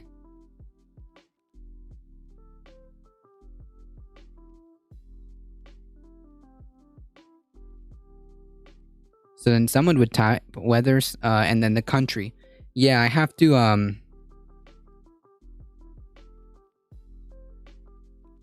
have to set up Nightbot because Nightbot doesn't have any like real commands, I think. Not any real custom commands. I don't think I put much. Activision Blizzard may have illegally threatened union organizers. No way, massive company threatens unions. Okay. Hours before Raven Software's landmark union vote, the NLRB announced that it found merit to allegations that Activision Blizzard allegedly threatened employees for discussing working conditions, wages, and ongoing investigations under the guise of an overly broad social media policy. And that's usually the modus operandi for a lot of companies who want to union bust. They'll just fire you on the pretense of whatever, company policy. According to a statement sent by the NLRB to Polygon, what could happen next could include a formal ruling on whether or not Activision Blizzard broke established U.S. labor laws. And the announcement is in reference to a different group of workers than the Raven Software QA workers who voted yes on forming a union at publisher Activision Blizzard, and NLRB spokesperson said. The original charge was filed in November of 2021 by the Communication Workers of America. Allegations include surveillance, interrogation, retaliation, and threats. Jesus.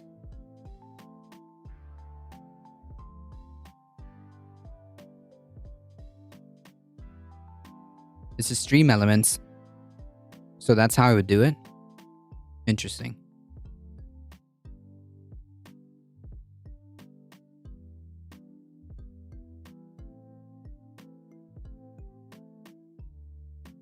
Now, does anybody think that, like, this is a very fair and democratic way of running things? Maybe, I'm just saying, maybe we could have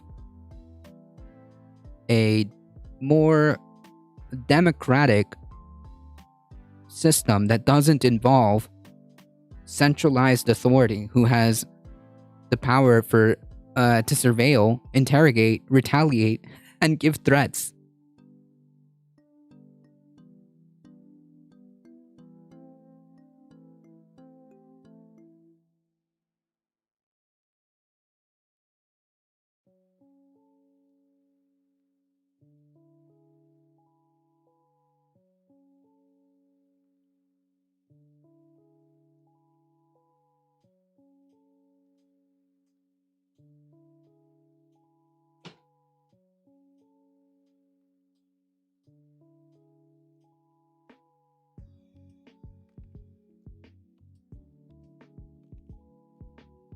Some of the streamers I mod for actually use different bots. Yeah, I just chose Stream Elements because Stream Elements is already like all in one package. It's just all easier. You know, everything is basically in-house, so to speak. I'm actually surprised we have union rights in America. Well, we have labor laws and we have union rights, but quite often they're kind of ignored. Maybe we should have a workplace run as... maybe we shouldn't have workplaces run as dictatorships. Maybe we should have more democratic work environments. Maybe, as time and time again proves that, like, the traditional business model is kind of...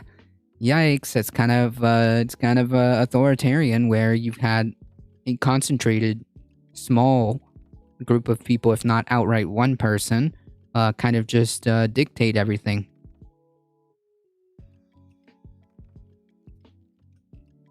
Oh, yeah, unions have been around for quite some time, but a lot of labor laws and, like, the power to unionize have been very, very, very diminished. Yeah.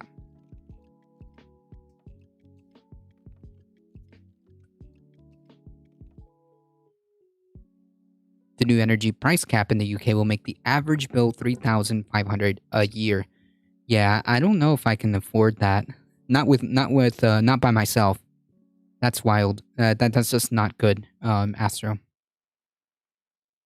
NLRB's Los Angeles regional office will now look to settle the case. If an agreement isn't reached, the NLRB will file an official complaint. The complaint will then be brought to a hearing with an NLRB judge.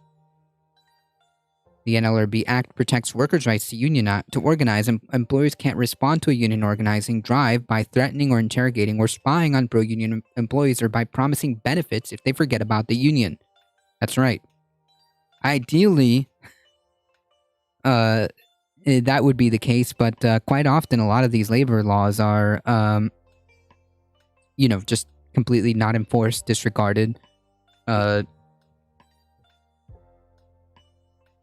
don't have the teeth necessary to regulate, the ability to enforce. It's just not there.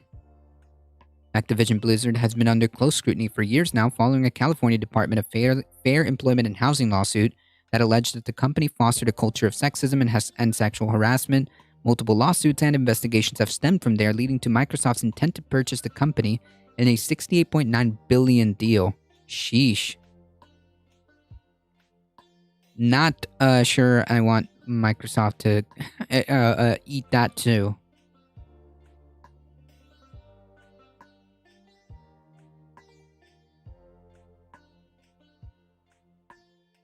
Now, to unionize the entire country, that's a whole another ballpark of a topic. Yeah, I think that unionization needs to be much, much higher. Unionization rates need to be much higher.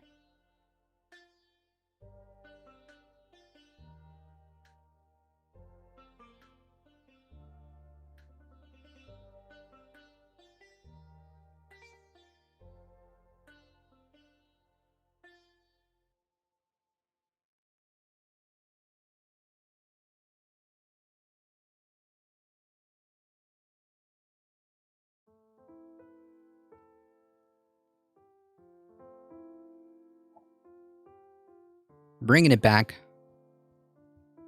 Californians could see mandatory water cuts amid years-long drought. Desertification is basically the correct term, as I learned. California Governor Newsom threatened Monday. What threatened?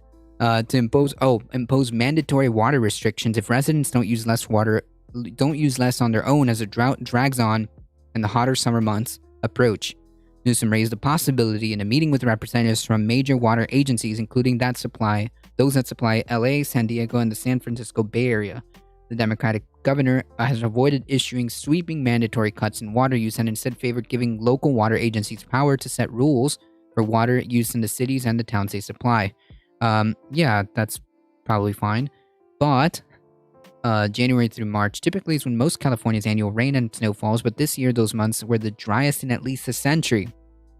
Despite calls for conservation, the state's water use went up dramatically in March, 19% compared to the same month in 2020, and now Newsom has considered changing his approach. Every water agency across the state needs to take more aggressive action to communicate about the drought emergency and implement conservation measures. California is in its third year of desertification, and virtually all areas of the state are classified as in either severe or extreme drought. Due to low water levels in state reservoirs, the state is releasing only a limited amount of water from its supplies. Can we cut down on the whole article? The whole agriculture waste as well. Water used for farming isn't counted, which is kind of a problem considering that they're a massive use of water. In that article, why should Microsoft be able to buy their third gaming company? Wouldn't it be close to leaning towards monopolizing top-tier gaming companies? Right. Lake Mead will soon be empty. Yep. Newsom called last summer on Californians to voluntarily reduce their water use by 15% by doing things like taking 5-minute showers, avoiding baths, only running the washing machine and dishwasher with full loads, and limiting water use for cleaning outdoor areas. Water used for farming isn't counted. Why? Several local water officials present in the meeting said the tone was positive and focused on how all agencies can work together to promote conservation. From our perspective, it works best when local water managers deal with local water supply conditions, but we're trying to support the state and we're trying to support the governor as best we can. Yikes. Mega drought intense. Yeah, this would be considered, as I learned, desertification. Yes, get rid of golf courses too. Watch Cowspiracy. That's right. Monopolies seem to only be a problem if the government threatens them somehow, like Facebook shadow banning Republicans. Yeah. San Diego County Water Authority, meanwhile, hasn't needed any water from state supplies since July, partly because it relies on a mix of other sources, including a desalination plant, said board chairman Gary Croucher, but he said the district still has a role to play in responding to the desertification. The authority is made up of 24 water agencies, including the city of San Diego, where water use is down 1.3%. Oh, if anybody wants to say that we're independent and we're okay just by ourselves, they're fooling themselves. We really need to work together as a group of collaborators. I mean, that just should be the standard procedure. How soon Newsom can impose mandatory restrictions if conservation doesn't improve wasn't clear. Spokesperson Erin Mellon said that the administration would reassess conservation progress in just a few weeks. She didn't offer a metric, yikes, the administration would use to measure success. Newsom has already moved to force more conservation from local water districts. The water board will vote on Tuesday whether to ban watering of decorative grass and force local agencies to boost conservation efforts, which is like, okay, that's fine. But what about the massive agriculture business, which massive is a massive impact on the water for really it's unnecessary, disproportionately unnecessary that so much water is being wasted. Being a bird isn't all about flying and shooting from high places. After the last drought, or I guess desertification, the state started requiring cities and other water districts to submit a drought response plan that details 6 levels of conservation based on how much water is available. Newsom has asked the board to require those districts to move into level 2 of their plans, which assumes 20% water shortages. Yeah, and this is just going to continue to worsen. And at what point?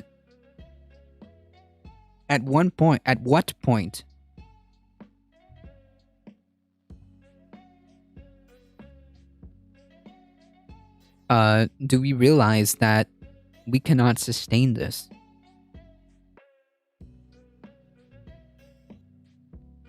A 1,000 gallons of water to produce 1 gallon of milk. Sheesh.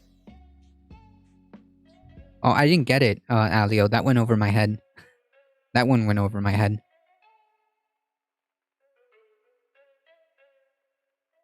I'm saying that we are wasting thousands of gallons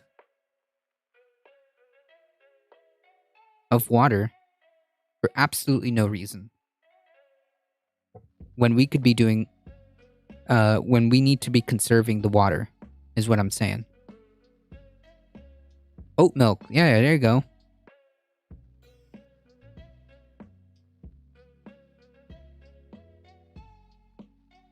Alio with the 10 biddies.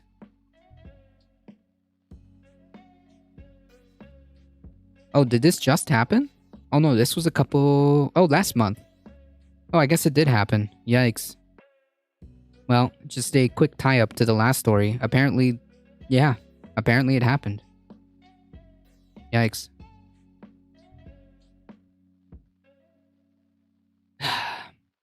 What's really frustrating is that they don't count...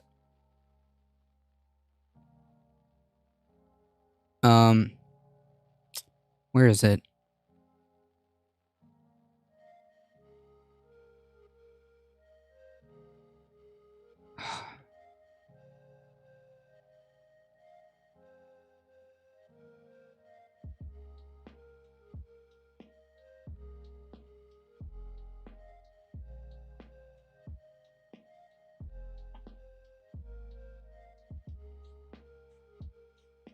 Well, somewhere in there, since it doesn't count like the agriculture.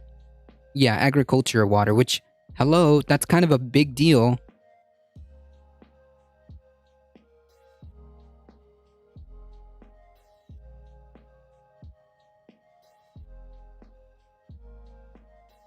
Oat milk makes me really sick, and almond milk I cannot drink. My personal favorite is,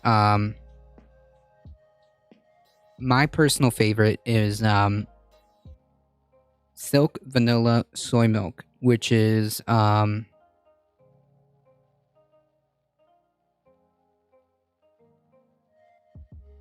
soy vanilla milk from Silk that's vanilla flavored is by far above for me.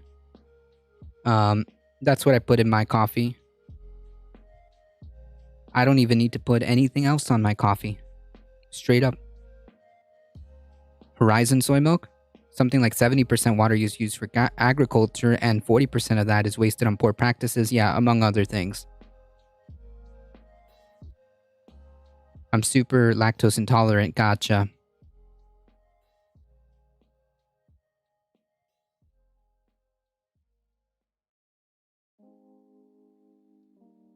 Flax milk, I have not tried that. It's really good and super healthy for you. I need to try that. I like every plant milk I've tried so far. I'm not a big fan of almond milk. It doesn't sit right. It doesn't sit right with me. Taste wise, either way. Despite the fact that it's like inefficient the way it's made. But say put that aside, it just doesn't taste good. Oat milk, maybe. I have not tried flax milk though, so gotta put that one on the list. I haven't seen it in my store.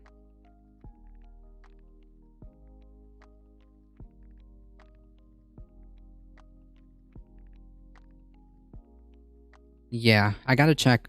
I gotta really check. Because, like, usually my go-to is just straight, it's just straight to the, vanilla soy milk. Flax is a wildflower. Huh.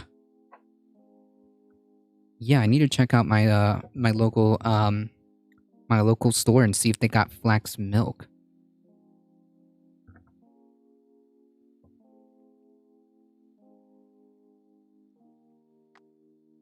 Are you on TikTok? Allegedly.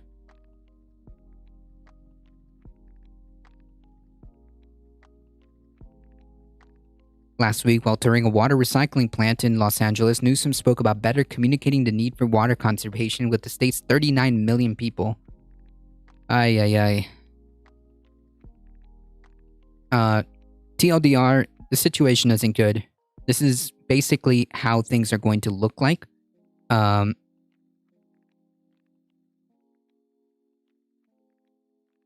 As the new normal.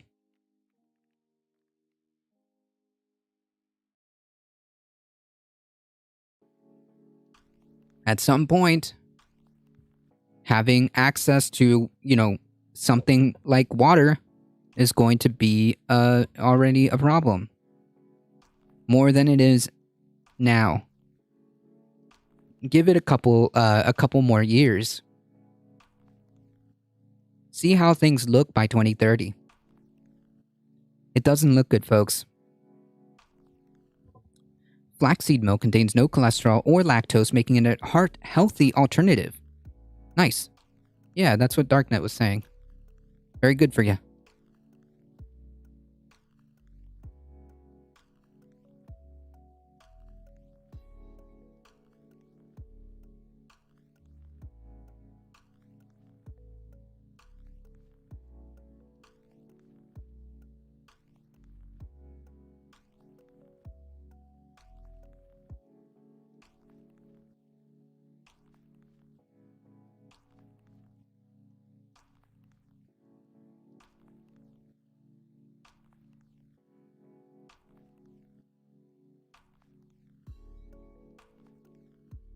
Wait until corporations figure out a way to sell us our own oxygen? Oh, my friend. Dietary cholesterol is only found in animal products. My cholesterol drops 2/3 after I went vegan. Nice. Oof. I gotta tell my dad that. He doesn't listen.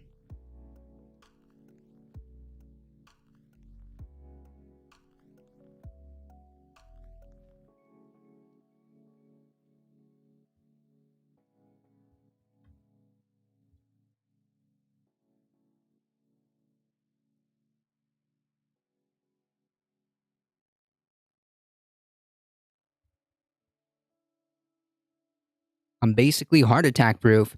Well, you certainly have a much more resilient heart. That is unbelievable. Cholesterol dropping by 2/3. Chat, that's something to take note of. Not kidding. Not kidding. Don't play with that, chat. Don't play with that. My dad has high cholesterol and it's had, I don't know, well, this was years ago. But he's always had this issue regulating cholesterol. Yeah. He doesn't also eat very healthy. Somebody made a mention of they'll sell us oxygen. Yeah.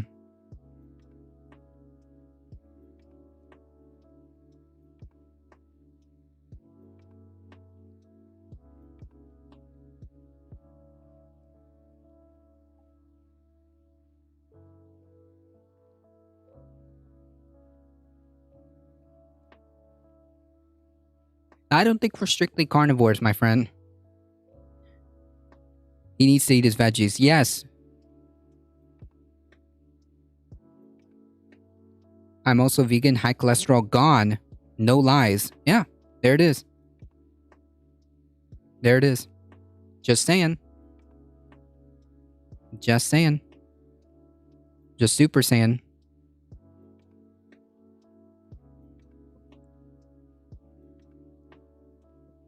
So yeah, it was you spread it forward. I know what these are, and they have a specific use for elevated conditions. Yeah, I'm just trying to play off a bit. All right. You said that they'll sell us our own oxygen. Well, here we are. I'm kidding. But if you want I guess the TLDR of this story is that, hey, listen, if you've got millions of dollars, chat, if you've got millions of dollars, invest them in the future of water. All right, just do that. Because in the dystopic situation that we live in, we can actually bet against the availability of water. So yeah, that's totally normal stuff. I'm here to ruin the joke. Nice. I found the flax mill in the Philippines quite cheap. Nice. Oh, that's cool.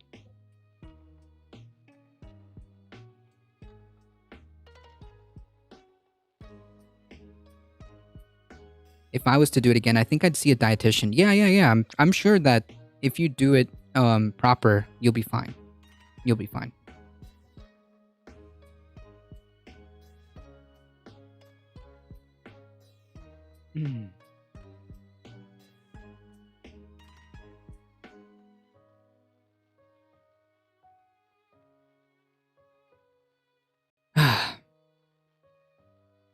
Man.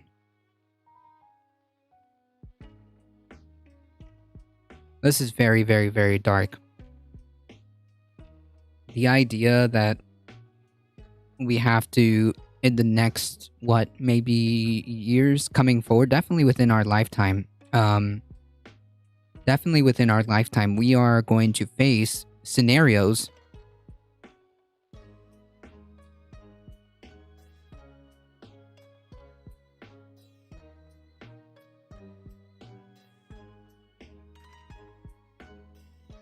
where billions of us are going to have to ask where our water is going to come from, where our drinking water is going to come from.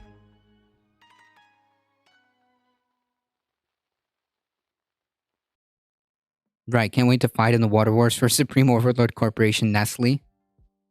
Yep. Do the emotes work when dropped in Twitch chat by Restream? I don't know. Like the emotes, if you put in YouTube chat the emotes that are like free from like BTTV and things like that, they'll show up on Twitch chat but not on YouTube chat.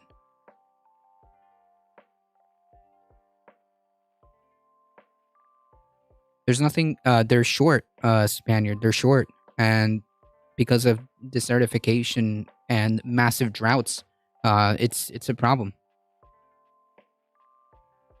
It's a problem. Just take B12 and make sure you get enough calories. There you go. All right, folks. Unfortunately, that is all the time I have today. I gotta get going. I do appreciate everybody coming here. Thank you, Spread It Forward. Thank you, Darknet. Folks, if you enjoy the content, don't forget to hit the follow button, do the YouTubes, subscribe to the YouTube channel, big red subscribe button, takes 5 seconds. Join the Discord for any updates. You have a good one, Dustin. Join the Discord for any updates. As always, folks, please stay safe. Please take care of each other. I love you all, and I hope to see you guys in the next one. I enjoyed the stream following. Yeah. Hit the follow button. You get 5 free emotes, alright?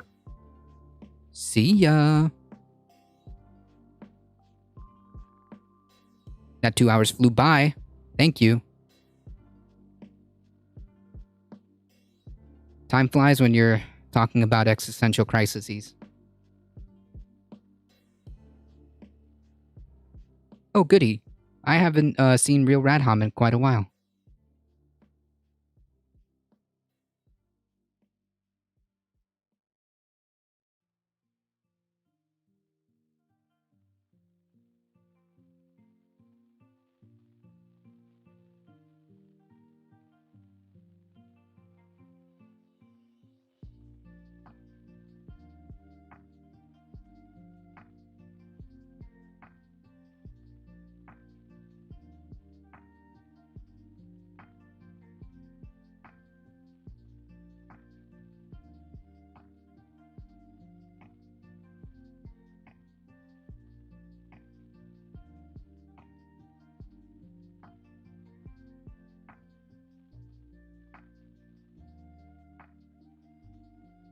Alright, folks, we're heading out in 5, 4, 3, 2, 1. You need like a 5-hour stream, damn it. True. Someday. See ya.